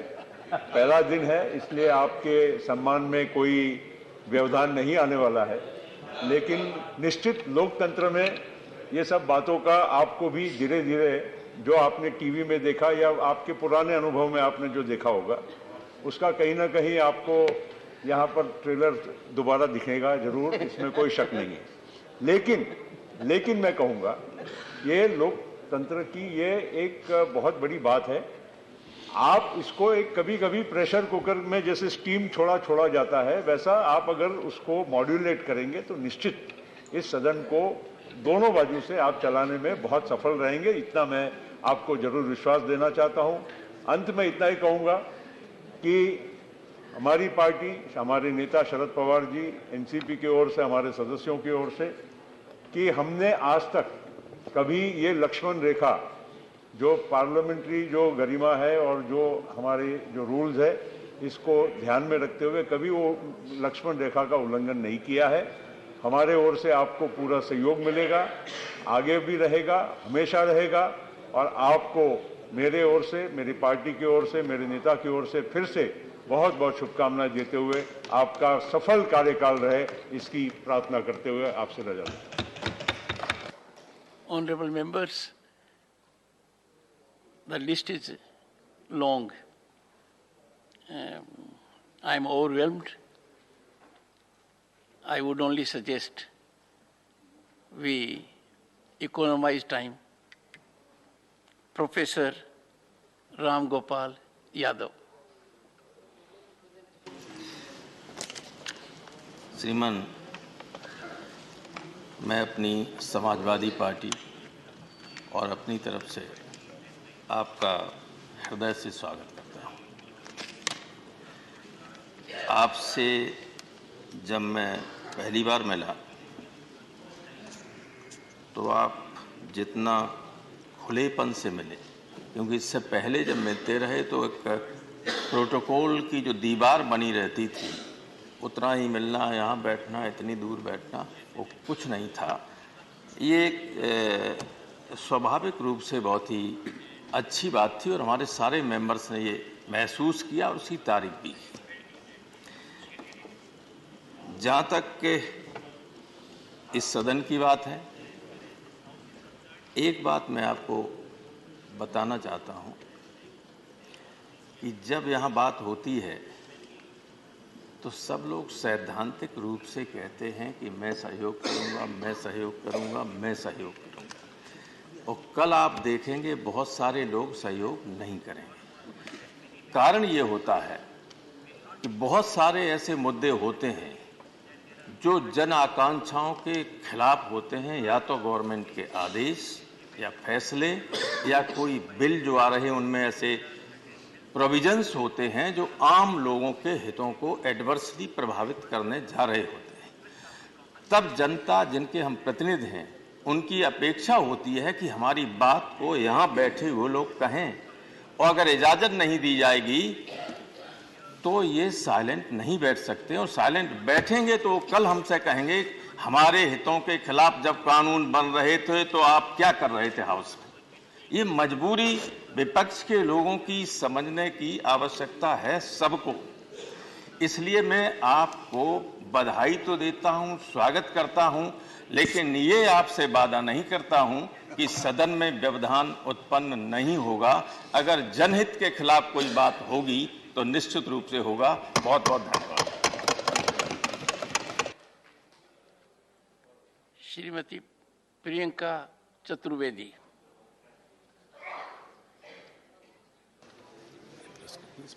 सर इस पे मेरा हाँ thank you honourable chairman sir, मैं अपनी पार्टी की तरफ से, शिवसेना की तरफ से और पार्टी के अध्यक्ष श्री उद्धव बाला साहेब ठाकरे जी की तरफ से आपको बधाई देना चाहूँगी और आपको शुभकामनाएं भी देना चाहूँगी कि आने वाले समय में आपका एक फ्रूटफुल टेन्योर रहे, सक्सेसफुल टेन्योर रहे।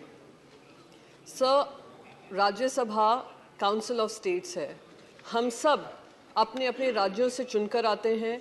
राज्यों की जो तकलीफ़ें हैं, जो दिक्कतें हैं, हम उसको एक नेशनल लेवल पे लाकर उसके पे व्यापक चर्चा चाहते हैं। और राज्यसभा एक सबसे इम्पॉर्टेंट प्लेटफॉर्म है जहां हम अपनी राज्यों की दिक्कतें बता सकें। दुर्भाग्य ये है कि आजकल सुनवाई कम होती है और आरोप ज़्यादा लगते हैं। तो आपसे, आपकी तरफ देखकर मेरी बस यही उम्मीद रहेगी कि आप इस पर संज्ञान लेंगे, विपक्ष को भी बोलने का मौका मिलेगा। साथ ही साथ बहुत माननीय सांसदों ने कहा कि हम लक्ष्मण रेखा नहीं पार करना चाहते हैं और लक्ष्मण रेखा पार भी नहीं करते हैं। कोई भी यहाँ पर विपक्ष में, मैं मानती हूँ, लक्ष्मण रेखा नहीं पार करना चाहता है, पर सर जब अहंकार धर्म के ऊपर हो जाता है तो लक्ष्मण रेखा पार करना विपक्ष की जिम्मेदारी हो जाता है। तो वो काम हमने निभाया है, निभाते रहेंगे और उम्मीद है कि आपके एक्सपीरियंस को आप ध्यान में रखकर हम सभी को हमारी पार्टी की बात रखना, हमारे राज्य की बात रखने का महत्व देंगे। बहुत बहुत धन्यवाद sir, thank you so much. Shri Vinoy Viswam. Thank you, sir. Sir, I welcome you. I bow my head before you, and I wish you all possible cooperation. Sir, I may request you, kindly cooperate with us, to cooperate with you. When I say this, I mean not only you, the government also has to cooperate with us. Sir, we are here to raise the voice of the people, and we will be doing that task of ours.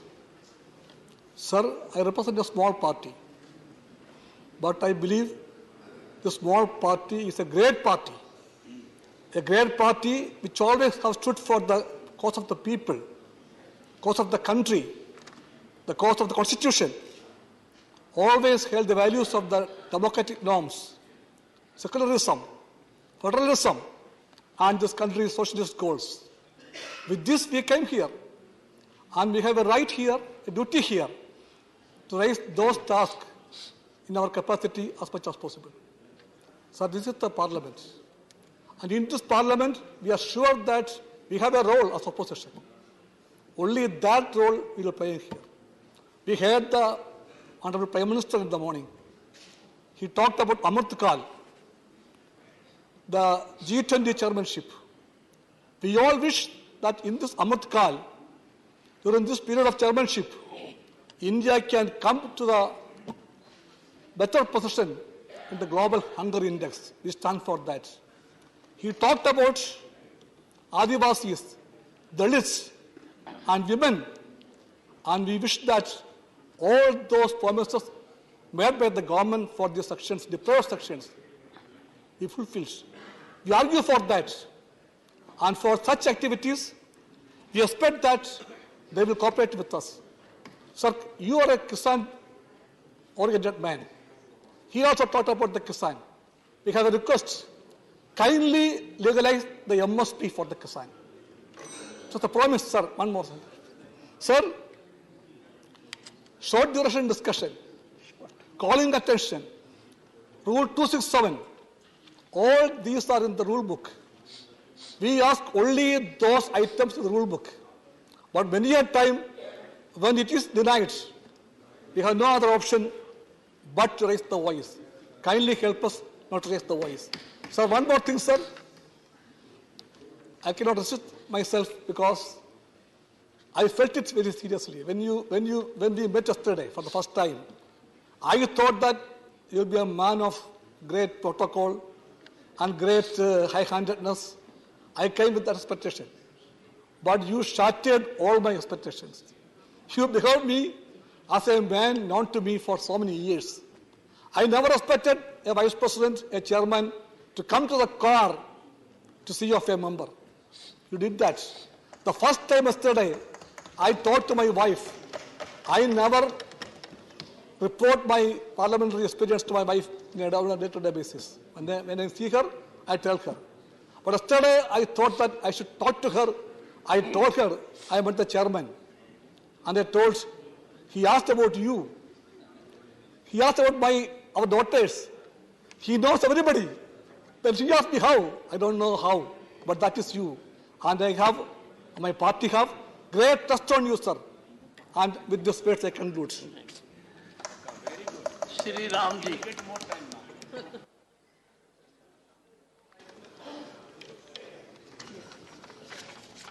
श्रीमान जी, मैं अपनी party Bahujan Samaj party की अध्यक्ष आदरणीय बहन कुमारी मायावती जी की तरफ से और अपनी तरफ से मैं आपको ढेर सारी शुभकामनाएं और आपका स्वागत अभिनंदन करता हूं।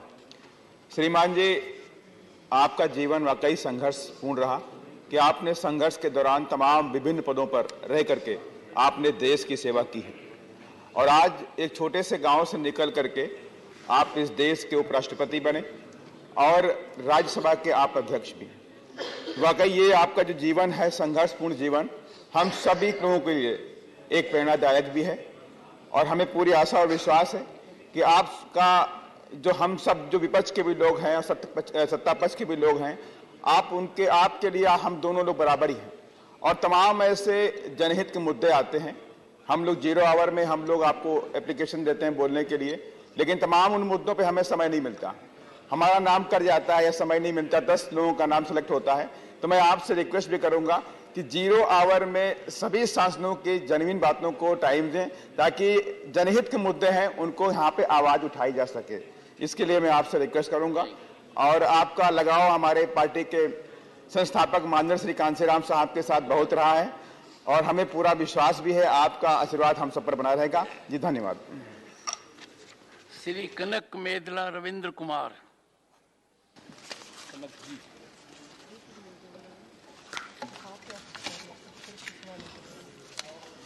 Sir, Chairman, sir. Thank you for giving us opportunities. Sir, on behalf of Telugu Desam Party and on behalf of our leader, Chandrababu Naidu, I congratulate you to see in the post and the chair. Sir, you hail from a remote village in Rajasthan and reached the heights of the second constitutional post of this as Vice President of this one. Sir, apart from that, you are a constitutional expert and also constitutional safeguard. You have filed a position of to protect the safeguard the provisions of the Constitution. And sir, you belong to legal fraternity.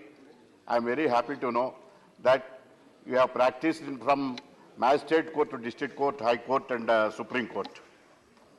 Sir, you know the importance of the time and giving the opportunity to the members and unlike advocates. If the advocate did not get an opportunity, did not allow by the judge to present his case, he may lose his case. So likewise, if the opportunity is being given to a member, then he will justify his duties as a member of the Rajya Sabha and examining in the same point, similar point. I hope that you will give opportunity to the smaller parties since I am the lone member from our party and I expect that you will give sufficient time to participate in the debates and all citizens. Thank you, sir. Once again, congratulations. Shri Abdul Wahab. आदरणीय सभापति जी, मेरे तरफ से और my party Indian union Muslim league, मेरा party president Sadiq Ali Shihab तंगल से आपको कामयाब देते हैं। हम हिंदी में पहले दफा अच्छा ना सुस्वागत। A great future for you. Okay. Hindi में पहले बार बात करते हैं इधर. मेरा DMK friends may not like this, but okay, Shivaji Salwai. Okay, I am last how many 12 years I am known as a 1 minute speaker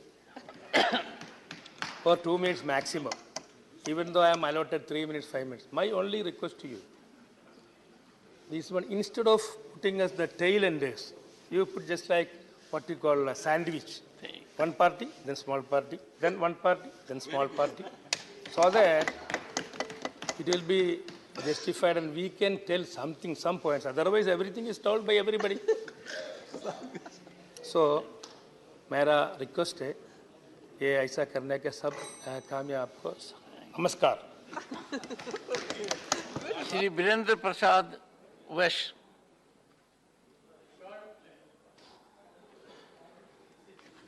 I, and on behalf of my party, AGP, Assam Gana Parishad, congratulate you for your election as the Vice President of India and Chairman of Upper House of our Parliament, sir. So it is known to everybody, you have a vast experience in your social and political life, sir. Started a career as a good lawyer. You served the nation as a law minister. You served the nation as a parliamentary affairs minister. Even you served the West Bengal as a governor of West Bengal, sir. Sir, it is a golden opportunity for us to welcoming you as a chairman of upper house of our parliament, sir. Sir, I am coming from the northeastern region of our country, sir. Sir, population structure of northeastern region, you cannot compare with the other parts of the country, sir. Our population is less, sir, which compare with the other state of our country, sir.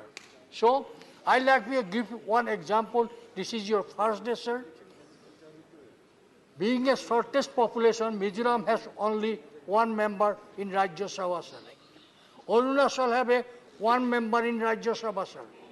Nagaland, only 2 members in Rajya Sabha, sir. Problem is that although they elected from their, it is a council of state, sir, they elected. Sir, the point is registered. Yes, no, point is registered. They registered. They represent Mizoram, sir. It means 100% they have elected, but they treat it as a small party. They are not getting time to speak. I like to, my submission is that kindly allow all the small parties also keep some time. At least they can address problems faced by respective state chair. With this, sir, I again welcome you and I wish all the success you as the chairman of the Rajya Sabha. Yes. Honorable Mr. Chairman, sir,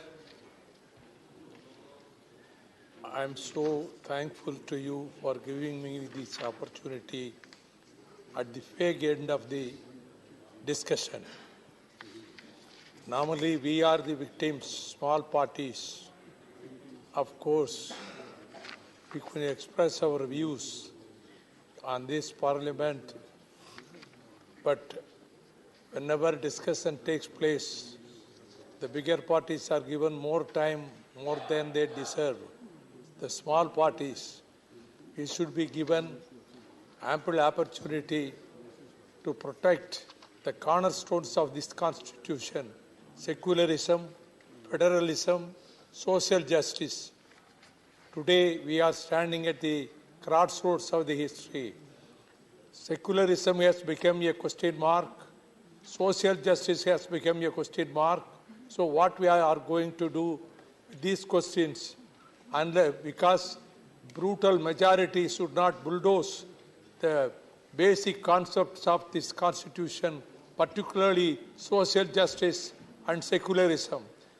if it happens, then the future of the country, the integration of the country will become a question mark. This is my perception, and I am so thankful to you. Once again, you are a legal luminary, and you have been handling so many portfolios, and as a minister, as a parliamentarian, as a jurist. Therefore, we also expect justice from the chair. I once again extend my heartiest thanks and felicitations and congratulations to you for having become the chairman of this house. Thank you very much, sir. Sri G.K. Vasan. Diversity is the strength of our country, sir. This house represents that exactly, sir. The members of this house, sir, represents various states, villages, towns, district headquarters and cities, sir. People of those areas expect members to echo their voice. That is the expectation of the members, sir. You are a man of wisdom, sir. We are confident, sir, that you will definitely guide us getting the support of our people. Thank you, sir.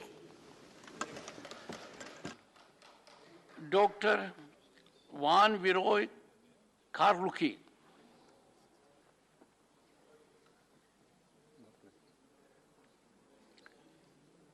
Sri K. Wallace Wana.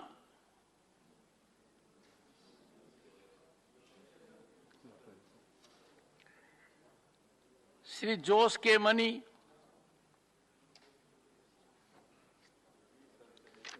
Sri Jayant Chaudhary. सभापति जी, मेरे लिए व्यक्तिगत तौर से बहुत खुशी का अनुभव हो रहा है कि आपके सानिध्य और नेतृत्व में मुझे इस सदन के एक सदस्य के तौर पर काम करने का मौका मिलेगा। सभी सदस्यों ने माना, माननीय प्रधानमंत्री जी ने आपके जीवन परिचय के बारे में बहुत बात बताई। खुशी इस बात को लेकर भी है कि आप एक गांव के परिचय से आते हैं और इसलिए जो किसान की पीड़ाएं होती हैं, जो उनकी मेहनत होती है, जो धरती की पुकार होती है, उस भाषा को आप भली भांति जानते हैं। आप ये भी समझते हैं कि अक्सर सरकार के दावे और इस सदन में की गई बातों से धरातल पे जो तस्वीर है वो भिन्न होती है, अलग होती है, और इसलिए हम आपका संरक्षण चाहेंगे कि कोई गरीब से जुड़ी बात, आदिवासी से जुड़ी बात, किसान गांव की कोई बात अगर कोई भी मान्य सदस्य यहाँ करता है तो उस बात को आप और वक्त दें, उस सदस्य को और समय दिया जाए। आपने बहुत प्रेम भाव के साथ जब उपराष्ट्रपति का दायित्व संभाला, हम सबको बुलाया और मुझे तो आपने इतना बड़ा ग्लास केसर के बादाम का दूध का पिलाया था और उसकी मिठास अभी भी मेरे जुबान पर है। बस आपका संरक्षण और आशीर्वाद चाहेंगे कि समय समय पर कुछ मीठी, कुछ कड़वी बातें इस सदन में हम उठा पाएं। धन्यवाद। Shri Ayodhya Reddy.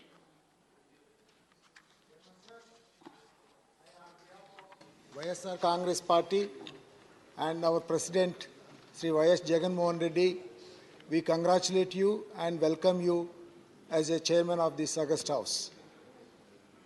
Sir, you are a role model when we look at your personal life, you know, the discipline, the commitment, the hard work with which you have grown, and also the professional life in which, you know, your wisdom and your experience, expertise was contributed, and then your social contributions that we have seen, and also the political contributions and the rich experiences that you have seen and served this nation makes you the real, you know, the role model for this country.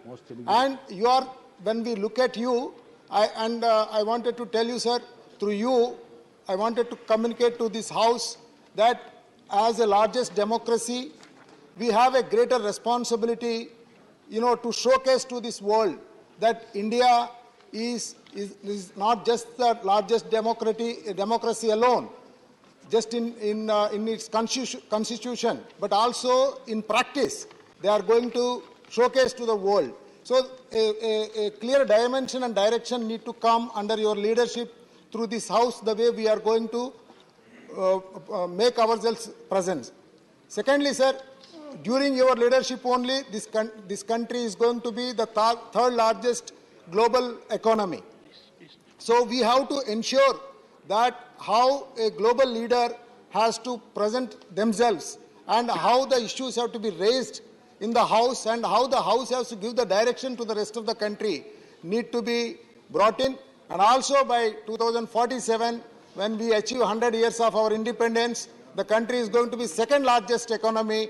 So keeping those things in mind, the House also has to behave, and the House also has to make ourselves, accountable to the rest of our country. So with those points, we welcome you, sir, and we wish you all the very best. Thank you very much. Government has to behave. Shri Ghulam Ali.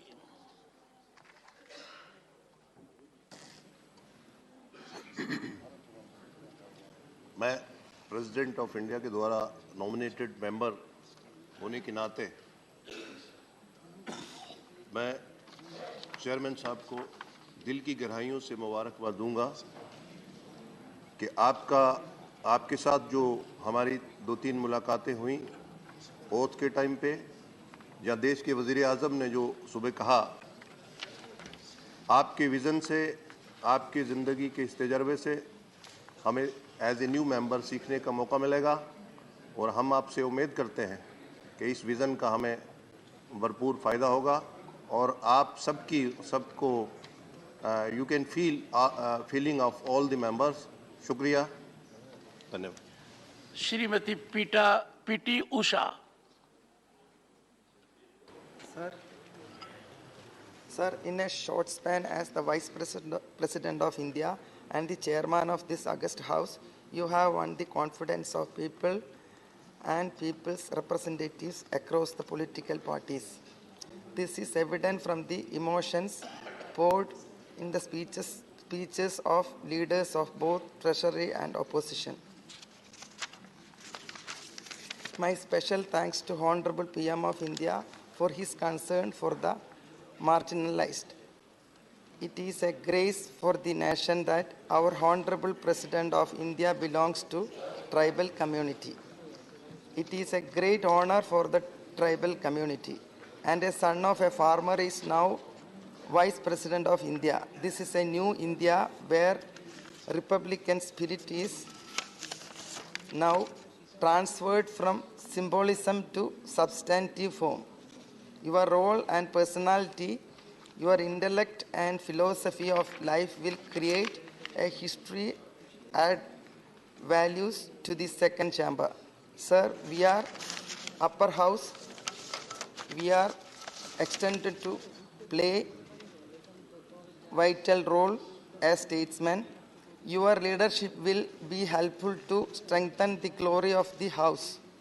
With these words, I congratulate you, sir. Thank you. Shri Pramod Tiwari.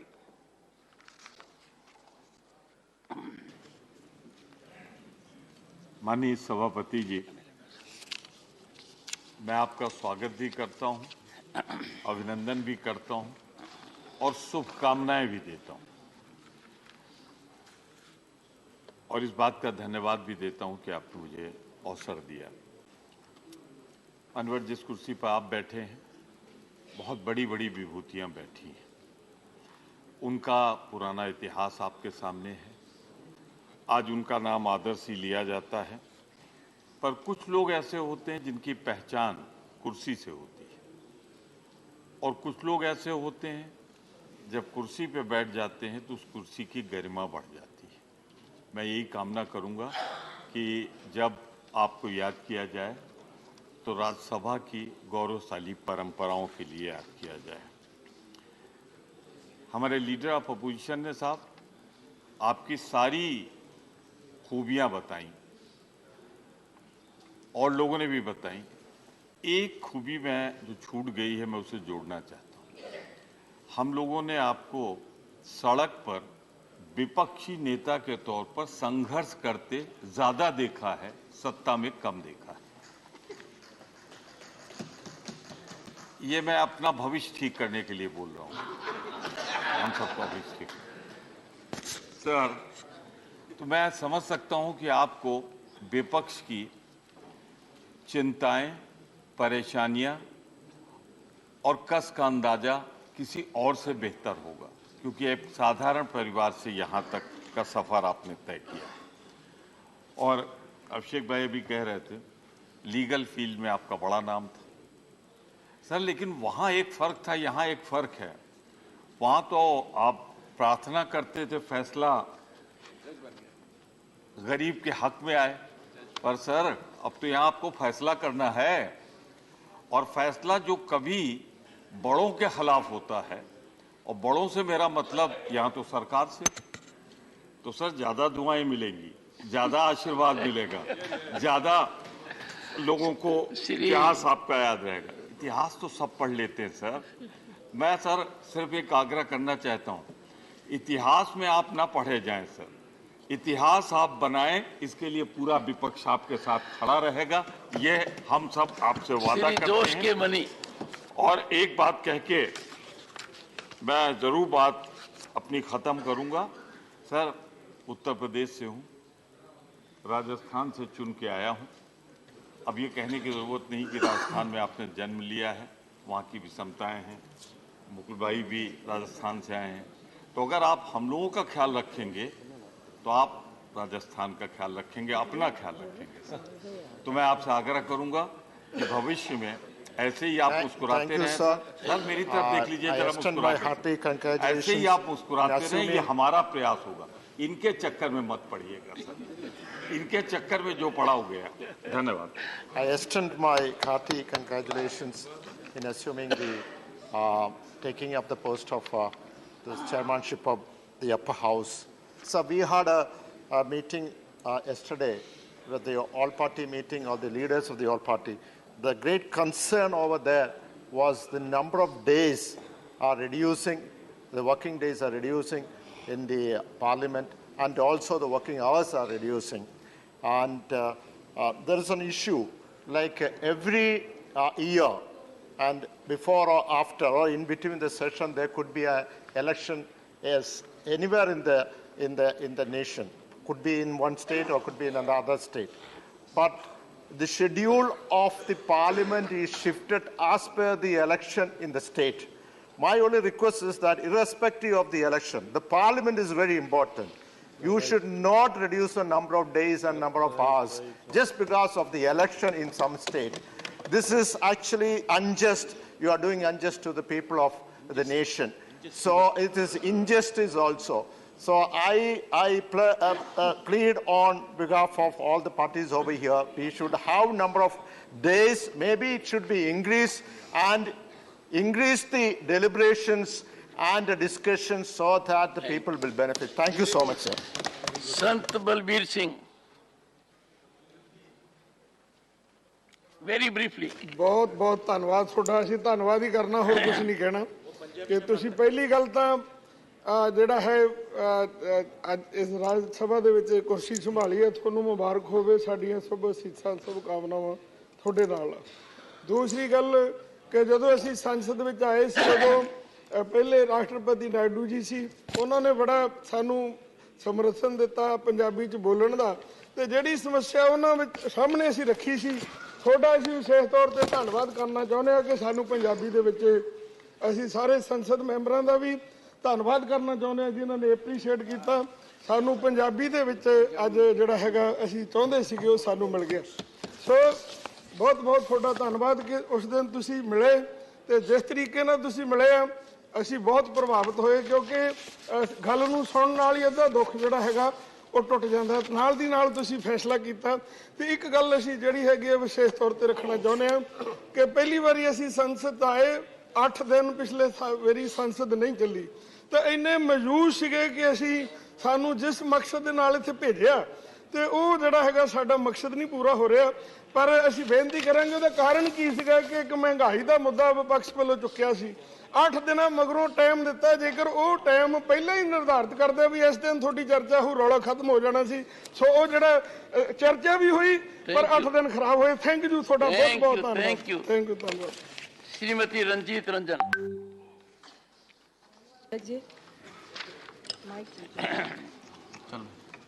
सबसे पहले मैं आपको राज्यसभा के सभापति बनने के लिए बहुत बहुत बधाई देती हूँ।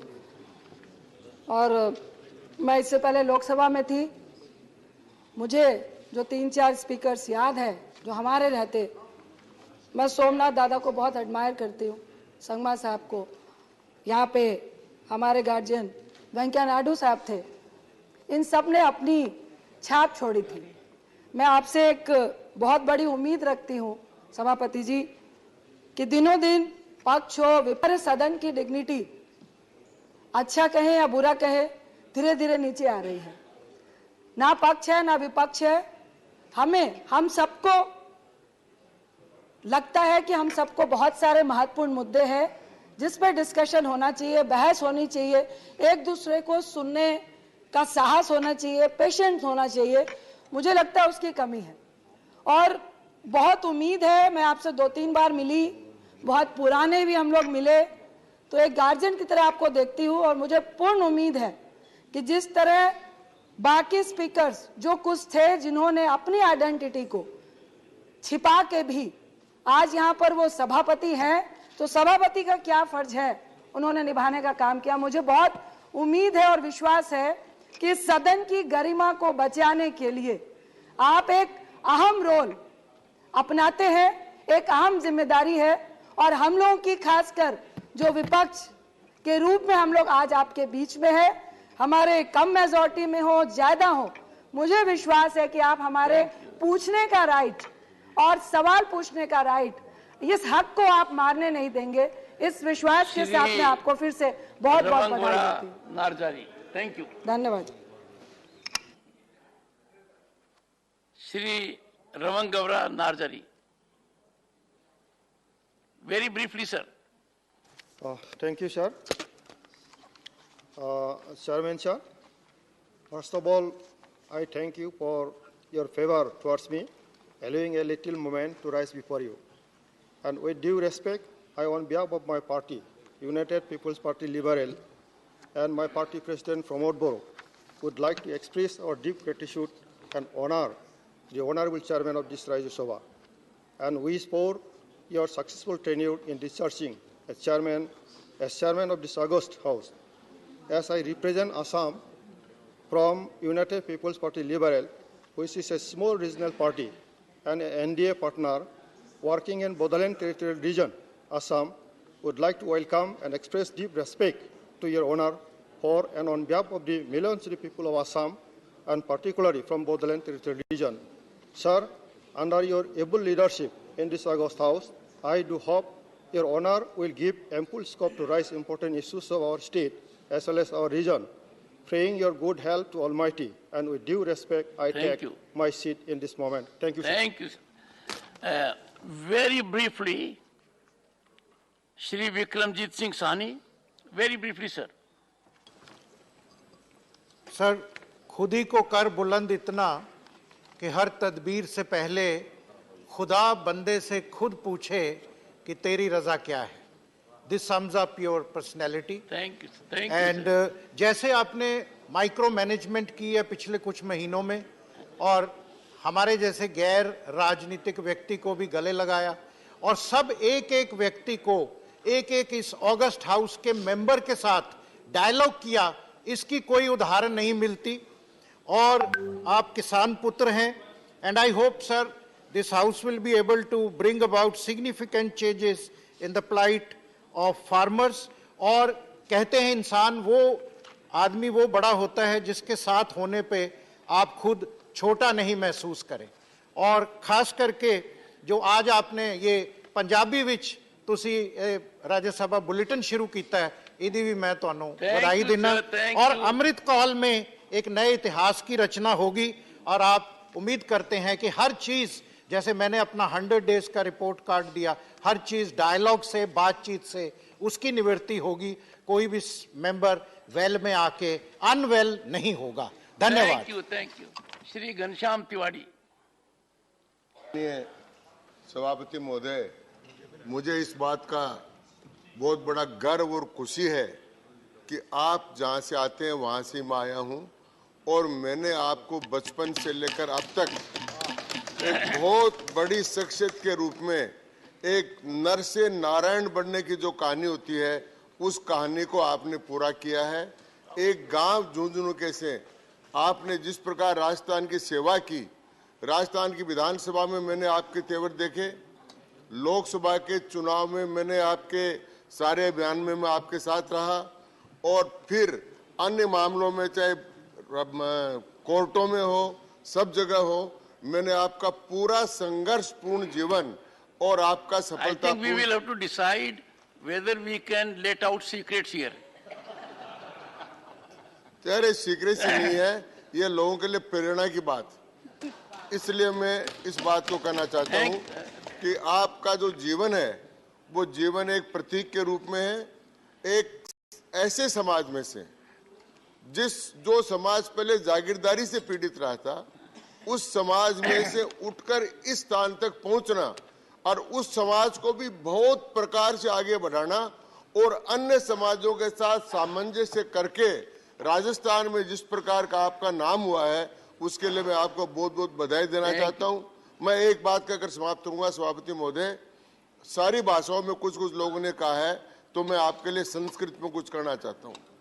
ससिना निशया निशया च शशि ससिना निशया च विभाति नभय पैसा कमलम कमलेन पय पैसा कमलेन विभाति श्रय। माननीय सभापति महोदय, जिस प्रकार चंद्रमा से रात्रि की और रात्रि से चंद्रमा की और चंद्रमा और रात्रि दोनों से मिलकर आकाश की शोभा होती है, उसी प्रकार से पक्ष और प्रतिपक्ष की और प्रतिपक्ष और पक्ष से मिलकर आसन की, इन दोनों से मिलकर जो संसदीय लोकतंत्र की शोभा होती है, उस संसदीय लोकतंत्र की शोभा बढ़ाने के आप कार्य करेंगे।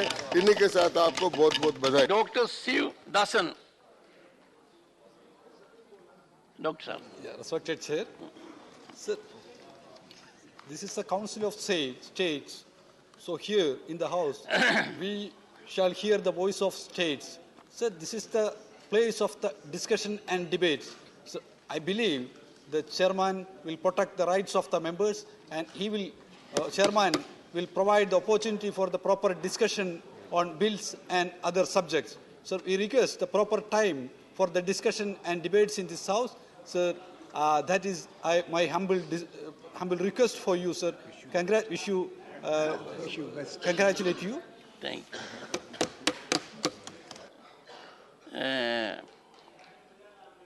Because of the time factor, it is becoming difficult to accommodate some of you who wanted to say something. Very briefly, I would complete the list very briefly. Shrimati Rajni Patil. Ma'am, very briefly. Thank you, sir. Sir, actually हमारे विपक्ष के नेता खरगे साहब बोलने के बाद हमारे कहने का कोई मतलब नहीं था, क्योंकि हाथी के पाँव में सबके पाँव आते हैं। हमारे पार्टी की तरफ से वो बोल रहे थे, लेकिन सभी लोगों ने जो बोला उसमें एक बहुत ही बड़ी बात छूट गई है, जो मैं यहाँ पे उद्धृत करना चाहती हूँ। मैं और मेरी सहकारी वंदना चौहान जी जब आपको मिलने आए थे, तो जो हमने देखा और हमने जो महसूस किया, वो सबसे बड़ी बात जो एक महिला हो के मुझे लगी, वो मैं आपके बारे में बोलना चाहती हूँ। क्योंकि सब लोगों को रानी लक्ष्मीबाई चाहिए, लेकिन वो पड़ोस के घर में चाहिए, अपने घर में नहीं चाहिए होती है। आपके यहाँ हमने देखा कि जिस प्रतिष्ठा से, जिस अभिमान से आपकी धर्मपत्नी श्रीमती सुदेश धनखड़ को आपने हमें मिलवाया, और जितने प्यार से हमें इनके बारे में आपने हमें बोला, मैं और वंदना जी बाद में भी बहुत देर तक आपके लिए चर्चा कर रहे थे, क्योंकि उन्होंने पीएचडी भी किया है, उनके लिए आपने बहुत अच्छा कुछ बोला। और हमें लगा कि बहुत सारे लोग सिर्फ घर में रखते हैं पत्नियों को और सिर्फ बोलते हैं, लेकिन प्रत्यक्ष कृति में कुछ होता नहीं।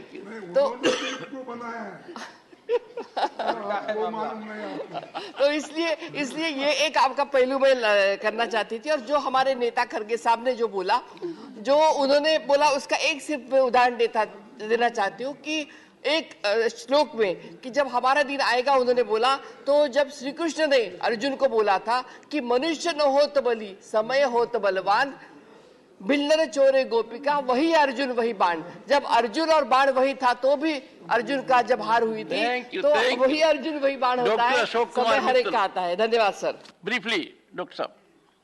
मैं आपकी पर्सनैलिटी, धन्यवाद सभापति जी, और आपका स्वागत करते हैं। मैं आपकी पर्सनैलिटी दो पंक्तियों में पूरी करना चाहूँगा। वो खुद ही नाप लेते हैं बुलंदी आसमानों की, परिंदों को तालीम नहीं दी जाती उड़ानों की। तो आप वो शख्स हैं जो राजस्थान से आए हैं, और मेरे माताजी, मेरे पिताजी दिवंगत हैं और वो भी राजस्थान से थे। वो बचपन से जो हमें कहानियाँ सुनाते थे कि राजस्थान की लाइफ कितनी टफ है, कितनी हार्ड है, वो सब करते हुए आप इधर आए हैं। एक और बात कि हम लोग राजनीति के स्कूल में नर्सरी में हमने दाखिला लिया है, और क्योंकि बिल्कुल हम छोटे हैं तो हमें ज़्यादा सीखने की ज़रूरत है, और हमें आप ज़्यादा मौका देंगे और ज़्यादा समय देंगे। अहमद अशफाक करीम।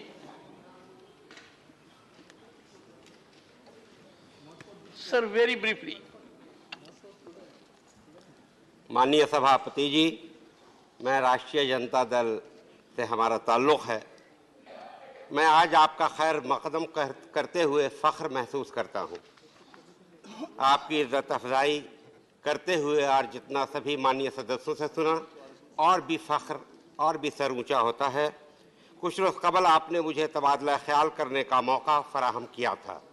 आपकी गुफ्तगू से मैंने आपकी काबिलियत और आपकी इल्मी सलाहियत का कायल हो गया, और उम्मीद करता हूँ कि रैशनल अप्रोच के साथ आपकी सरपरस्ती में ये सदन चलता रहेगा और बहुस्न खूबी आगे बढ़ता रहेगा। Thank you, thank you. साबिक चेयरमैन की अलविदाई के मौके पर मैंने इसी सदन में कहा था, आप जैसे बावकार लोग बावकार चेयर दूसरों के हवाले कर देते हैं, और आज हम सबों के बीच आप सभापति की कुर्सी को जीनत बख्श रहे हैं। मैं ईश्वर से दुआ करता हूं कि आप सेहत व आफियत के साथ इस सदन को आगे बढ़ाते रहें, और बड़ी खुशी होती है जब मुझे बैठाल कर कोई मेरी तारीफ करता है और सच्चाई बयान करता है, और कितना खुश हूं कि आप बैठे इस जीनत भरी कुर्सी पर हैं और सारे लोग आपके ताल्लुक से बड़ी बड़ी बातें कह रहे हैं। ये बड़ा ही बहुस्न खूबी का मौका है। बहुत बहुत शुक्रिया। इमरान प्रतापगढ़ी। आदरणीय सभापति महोदय, आपका बहुत बहुत स्वागत है, खैर मकदम है। ये वो पहले शब्द हैं जो मैं इस हाउस में पहली बार बोल रहा हूं। पिछली बार विदाई समारोह था तो ऐसा मौका आया था कि मैं बोलूं, लेकिन मुझे लगा कि नहीं, मैं स्वागत समारोह में बोलूंगा तो ज्यादा अच्छा रहेगा। मैं बस 1 मिनट आपका समय चाहता हूं। बस मैं आपसे यह कहना चाहता हूं कि मैं सदन में दूसरा सबसे छोटा, सबसे कम उम्र का सदस्य हूं, तो मेरी गुजारिश आपसे यह है कि ये जो दीवारें हैं ये सिर्फ ईंट, गारे और लकड़ी से बनी हुई नहीं है। इसमें न जाने देश के करोड़ों लोगों की भावनाएं और जज्बात शामिल हैं।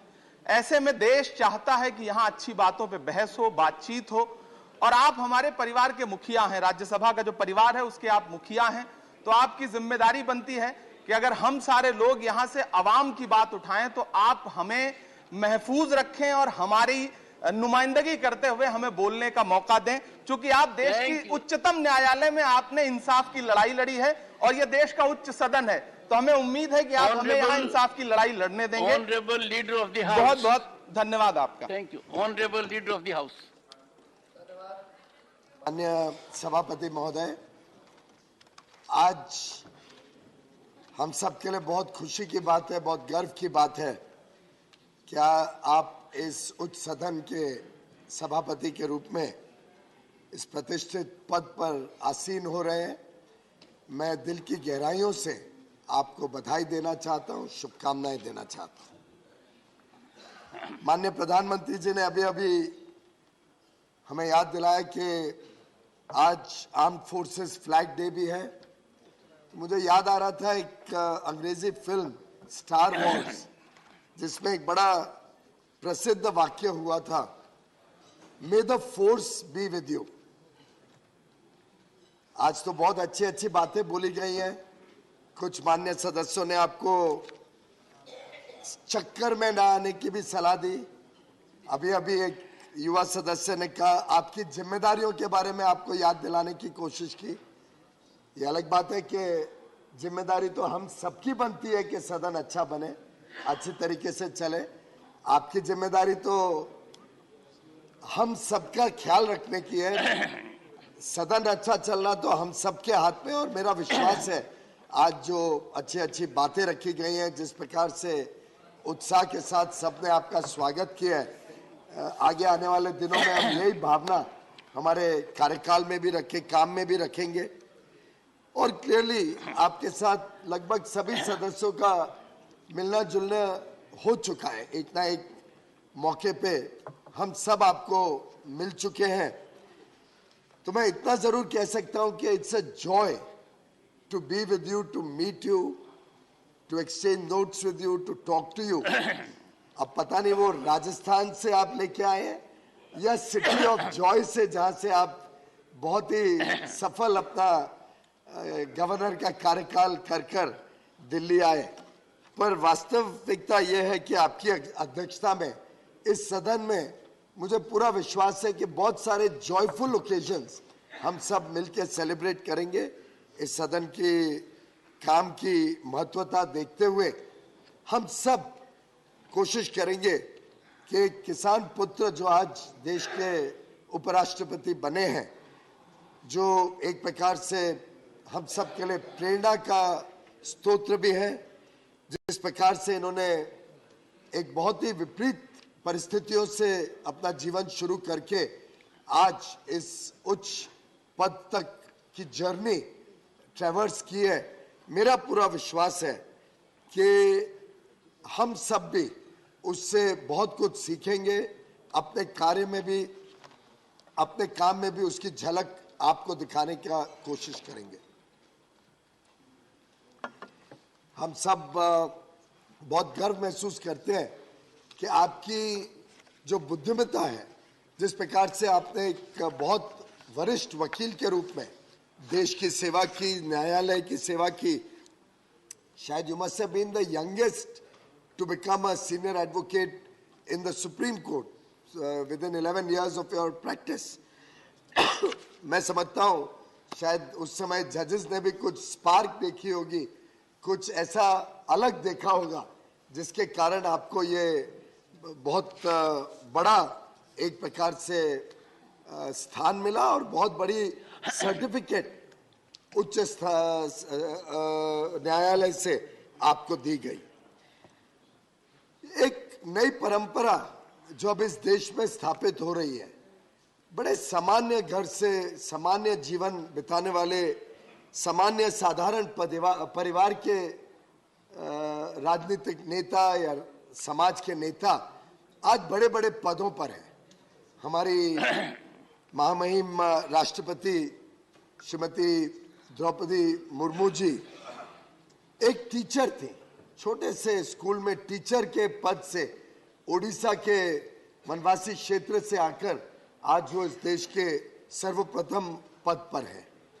आप एक किसान पुत्र, धरती पुत्र, जिन्होंने एक छोटे से गांव में, आज बताया गया सैनिक स्कूल से शिक्षा लेके 12 किलोमीटर दूर रोज चल के जाना, शायद ये भी एक कारण है कि आप इतने फिट हैं आज भी, और आज इतने उच्च पद पर उपराष्ट्रपति के रूप में। हमारे सम्मान्य प्रधानमंत्री जी एक चाय वाले के घर पे पैदा होकर रेलवे स्टेशन पर चाय अपने बचपन में बेचकर अपनी शिक्षा प्राप्त करके उन्होंने पूरा जीवन और आज 5 दशक से अधिक देश की सेवा में, समाज की सेवा में अपने आप को पूरी तरीके से झोंक दिया। ये जो नई परंपरा है कि समाज के अंदर ये चेतना जगी है, समाज में एक विश्वास जगा है कि सभी के लिए इस देश में स्थान है। आज सरनेम के हिसाब से पद नहीं, लेकिन क्षमता और कार्य के हिसाब से लोगों को मौका मिलता है। मैं समझता हूं उसका एक प्रतीक आप भी हैं, और आगे आने वाले दिनों में आपके इस लंबे अनुभव का, आपके इस कार्यशैली का लाभ और मार्गदर्शन हम सभी सदस्यों को मिलता रहेगा। जैसे कहा जाता है, और अभी अभी हमारी बहन ने कहा कि behind every successful man there is a force, a power, और वो पावर आपके घर में हमने देखा। हम सबका, मैं समझता हूँ, ये अनुभव रहा कि जिस प्रकार से आपने सम्मान दिया परिवार के अंदर भाभी को, जिस प्रकार से आपने हम सब के बीच नारी शक्ति की बात कही, तो मुझे याद आया कि माननीय प्रधानमंत्री जी ने भी 15 अगस्त के अपने विचार रखते हुए उद्बोधन में ये बात रखी थी कि देश को जब हम विकसित बनाने की बात करते हैं तो नारी शक्ति को हमने और सशक्त बनाना होगा। और मैं समझता हूं बहन रजनी जी ने ठीक कहा कि उसका भी एक अच्छा उदाहरण हमें आपके घर पे देखने को मिला। ऊर्जावान व्यक्तित्व, सदस्यों से जिस प्रकार से आपने निजी जुड़ाव बनाया है, आपका सहज मुस्कान, आपके सोचने की प्रक्रिया और क्विक विट और ह्यूमर हम सबको आपके प्रति आकर्षित करता है। मुझे विश्वास है ये जो इन्फेक्शियस स्माइल है आपका, ये आगे चल के सदन को भी चलाने में सुविधा देगा और आप जरूर हम सबको सही रास्ते पे रहने का मार्ग भी बताते रहेंगे। एक प्रकार से कल जब बिजनेस एडवाइजरी कमेटी की बैठक चल रही थी, हमने आपका स्कॉलरली और रीजन्ड अप्रोच कल देखने का एक पहला मौका पहली बीएससी में हमें मिला। मैं बड़ा इंप्रेस हुआ कि आपके कमेंट से कि स्टैटिस्टिक्स नहीं डिटरमिन करती हैं कि विषय को आगे कैसे लेके जाना है। स्टैटिस्टिक्स पे नहीं निर्भर होगा कि कोई बिल स्टैंडिंग कमेटी में जाए या सिलेक्ट कमेटी में जाए। Statistics have their own place, पर सब्सटेंस विल मैटर। सब्सटेंस के ऊपर तय करना पड़ेगा कि आगे कार्रवाई में किस प्रकार से आगे बढ़ना है। समय भी बहुत जरूरी होता है, समय वेस्ट ना हो, समय का सदुपयोग हो और आखिर कोई ना कोई कानून या कोई ना कोई कार्य हम सबके समक्ष जब रहता है हाउस में, तो जरूर कोई ना कोई उसकी इंपॉर्टेंस है, उसकी समय की इंपॉर्टेंस है। और कई विषय ऐसे हैं जिसमें आम सहमति बन सकती है, आम सहमति से कार्य आगे तेज गति से बढ़ सकता है। क्योंकि अगर हमें इस अमृत काल में इस देश को विकसित बनाना है और जिसमें मैं समझता हूं देश का हर सदस्य एकजुट है, एक मत का है, तो स्वाभाविक रूप से समय की भी अपनी अहमियत है और जो निर्णय देश हित में है, जनहित में है, वो त्वरित लेने का भी एक बहुत बड़ा मैसेज देश को जाता है, समाज को जाता है। माननीय सभापति जी, मैं आपका एक और विषय के लिए तहे दिल से धन्यवाद करना चाहता हूं। आपने जिस प्रकार से हम सब का मान रखा और इस उच्च सदन का, वास्तव में पूरी लोकतांत्रिक प्रक्रिया का मान रखा, जब आपने एक विषय जो कई वर्षों से सबको पीड़ा दे रहा था कि क्या पार्लियामेंट में पास किया हुआ कानून और ऐसा कानून जिसमें सर्वसम्मति थी, लोकसभा में सर्वसम्मति, राज्यसभा में एक एब्सटेंशन छोड़ दे तो सभी राजनीतिक दलों की और सभी बाकी सदस्यों की, जब सर्वसम्मति से कानून पारित होता है तो उसकी एक अहमियत है।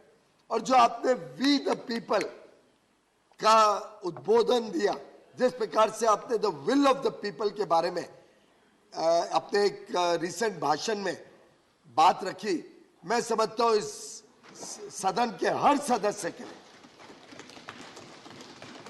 और हर सदस्य के आत्मसम्मान की आपने उस दिन चिंता की, आपने इंश्योर किया कि हमारा भी एक प्रकार से हौसला बने कि हम आगे चल के भी कानून देशहित और जनहित के बनाते रहे। माननीय सभापति महोदय, आपके जो 2 ओवरसीज विजिट्स रहे वो भी वास्तव में हम सबको बहुत गौरवान्वित करते हैं। आपको देखते हुए वहां पे बड़े बड़े विश्व नेताओं के साथ चर्चा करते हुए, और बाद में मुझे जानकारी मिली आपने किस बहुत तीव्रता से जो देश ने कोविड की महामारी की लड़ाई लड़ी, किस प्रकार से जो कल ही उच्च न्यायालय में, सुप्रीम कोर्ट में भी जिस बात का उल्लेख किया गया, जिस बात की तारीफ की गई कि कैसे पूरे देश ने मिलके, केंद्र सरकार, राज्य सरकारें सब ने मिलके कोविड महामारी के सामने लड़ाई लड़ी, कैसे केंद्र सरकार ने भुखमरी नहीं होने दी।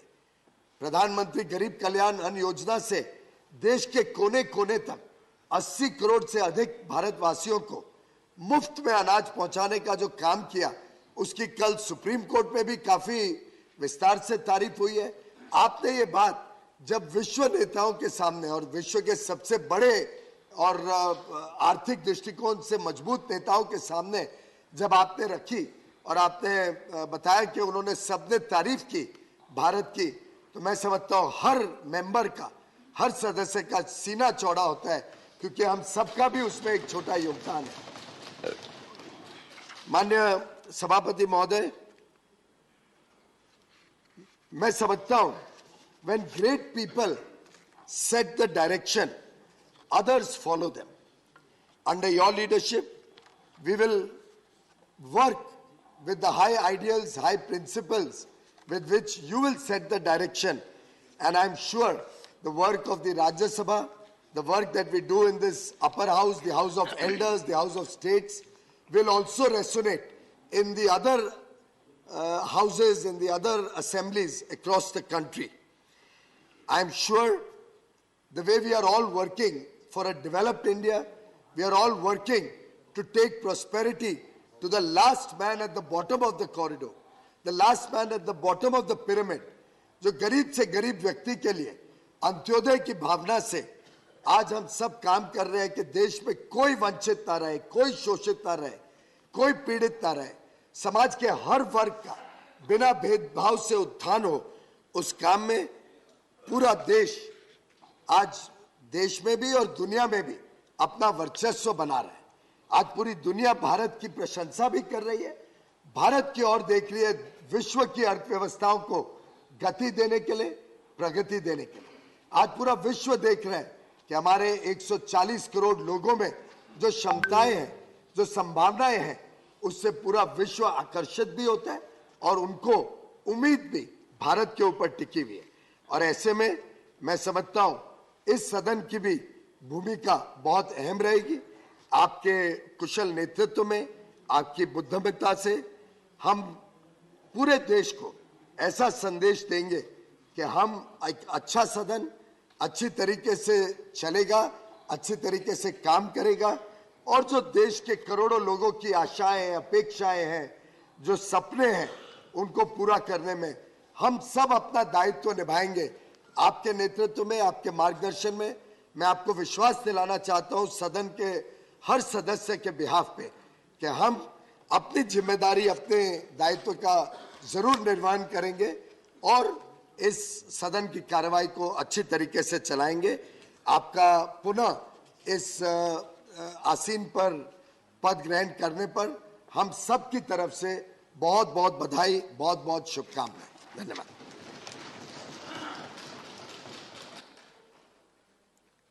Honorable Leader of the House, Shri Piyush Goyal ji, Honorable Leader of the Opposition, Shri Mallikarjun Kharge ji, Honorable former Prime Minister, Shri S.D. Devgowda ji, Honorable Ministers, Honorable Leaders of respective parties, Honorable Members. Deeply moved and touched by the indulgent words of welcome by the Honorable Prime Minister, Honorable Leader of Opposition, Leader of the House, and those who followed. Grateful to the Honorable Members of Parliament for affording opportunity to be in service of Bharat as Vice President of India and Chairman of this august House.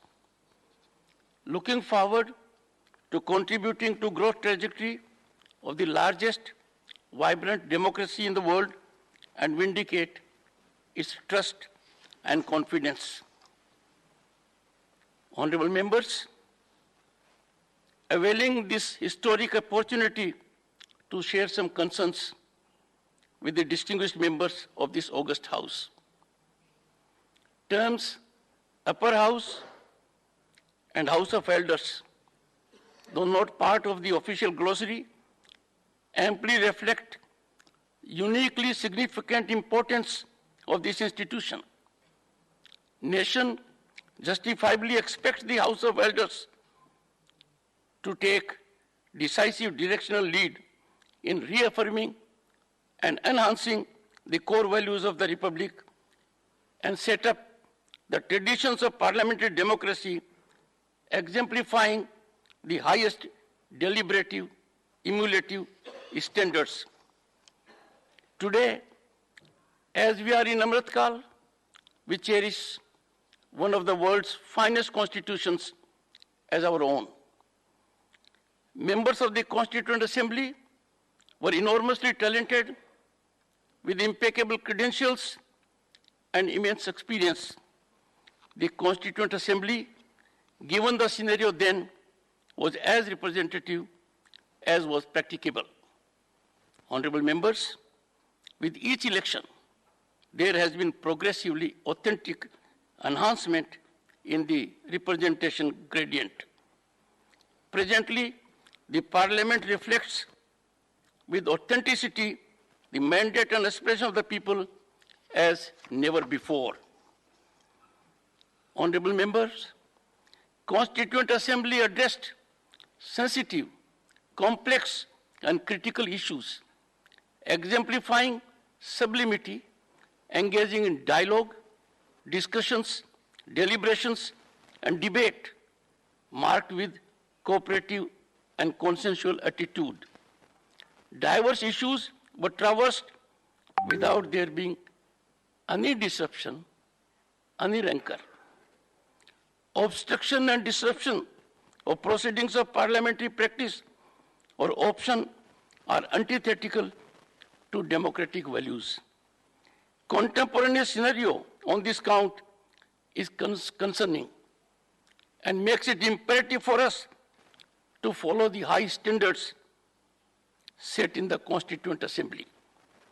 We need to be cognizant of severe public discomfort and disillusionment at the lack of decorum in the temple of democracy. Honorable members, democracy blossoms and flourishes when its three facets, the legislature, the judiciary, and the executive, scrupulously adhere to their respective domains.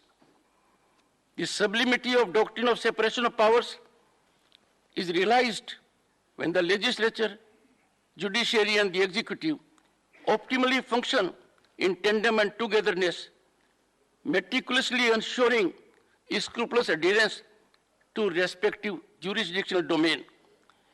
Any incursion by one, howsoever subtle, in the domain of the other has the potential to upset the governance apple cart. We are indeed faced with this grim reality of frequent incursions. This House is eminently positioned to take affirmative steps to bring about congeniality amongst these wings of governance. I'm sure the honorable members will reflect and engage in way forward stance. Honorable members, a sense of democracy lies in the prevalence of the ordainment of the people, reflected through legitimized platform. In any democracy, parliamentary sovereignty is inviolable. We all here are under oath to preserve it. Power of the parliament of the day to act in exercise of its constituent power, to amend by way of addition, variation, or repeal any provision of this Constitution in accordance with the procedure is unqualified and supreme, not amenable to executive attention or judicial intervention, except for the purpose of deciding any case involving a substantial question of law as to interpretation of the Constitution, envisaged in Article 145(3) of the Constitution. Using this constitutional power to amend, Parliament enacted wholesome structural governance changes to further spinally strengthen our democracy. This has been by way of incorporation of Part 9, 9A, and 9B in the Constitution, providing comprehensive mechanism for Panchayati Raj, municipalities, and cooperative societies. Honorable members, in similar vein, the Parliament, in a much-needed historic step, passed the 99th Constitutional Amendment Bill, paving way for the National Judicial Commission. There was unprecedented support to the above. On August 13, 2014, the Lok Sabha unanimously voted in its favor, with there being no abstention. This House too passed it unanimously on August 14, 2014, with one abstention. Rarely in parliamentary democracy there has been such massive support to a constitutional legislation. This process fructified into a constitutional prescription after 16 state assemblies out of the 29 states ratified the central legislation. The President of India, in terms of Article 111, accorded his consent on December 31, 2014. This was culmination of a basic, fundamental parliamentary process. This historic parliamentary mandate was undone by the Supreme Court on October 16, 2015, by a majority of 4:1, finding the same as not being in consonance with the judicially evolved doctrine of basic structure of the Constitution. Honorable members, there is no parallel to such development in democratic history, where a duly legitimized constitutional prescription has been judicially undone. A glaring instance of severe compromise of parliamentary sovereignty and disregard of the mandate of the people, of which this House and the Lok Sabha are custodians. Honorable members, we need to bear in mind that in democratic governance, basic of any basic structure is the prevalence of the primacy of the mandate of the people reflected in the Parliament.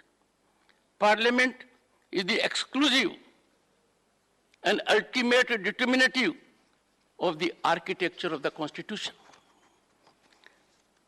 It is disconcerting to note that on such a momentous issue, so vital to democratic fabric, there has been no focus in the Parliament now for over 7 years.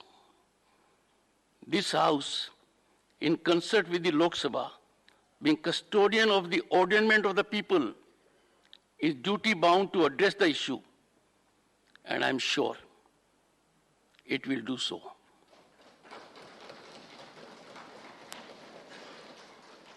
Honorable members, authorities in constitutional positions in any institution are required to exemplify their conduct by high standards of propriety, dignity, and decorum. Time for all constitutional institutions to reflect and give quietus to public display of adversarially challenging stance, trading or exchange of advisories emanating from these platforms. I urge the members of the House to proactively catalyze evolution of wholesome, cordial ecosystem, ending this aberration. It is institutional, seamless, correct, marked with mutual trust and respect that generates ecosystem best suited for serving the nation. This House needs to catalyze this wholesome environment to promote synergic functioning of constitutional institutions, emphasizing need to respect Lakshman Rekha. Honorable members, as Vice President, I had the honor to represent the country at the India-ASEAN and East Asia Summits in Phnom Penh, Cambodia on November 12 and 13, 2022, and at the FIFA World Cup inaugural ceremony in Doha, Qatar on 20th November 2022. I share with you my deep sense of pride and satisfaction of the level of respect India commands amongst world leaders and their hope and expectation that our growth trajectory generates global peace and prosperity. Honorable members, I look forward with hope and expectation to pleasant and fruitful association so that we all, in togetherness, optimally serve the nation. Once again, I thank you most earnestly for your generous felicitations, and I would do my utmost to come up to your very high expectations. As foot soldier of the Constitution, आप सबको प्रणाम कर कर मैं अपने कार्य का श्री गणेश करता हूं।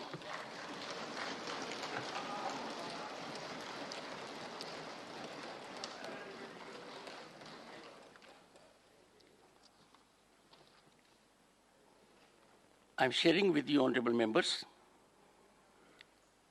as this session commences, all members will be aware that India has taken over the presidency of the G20 with effect from December 1, 2022.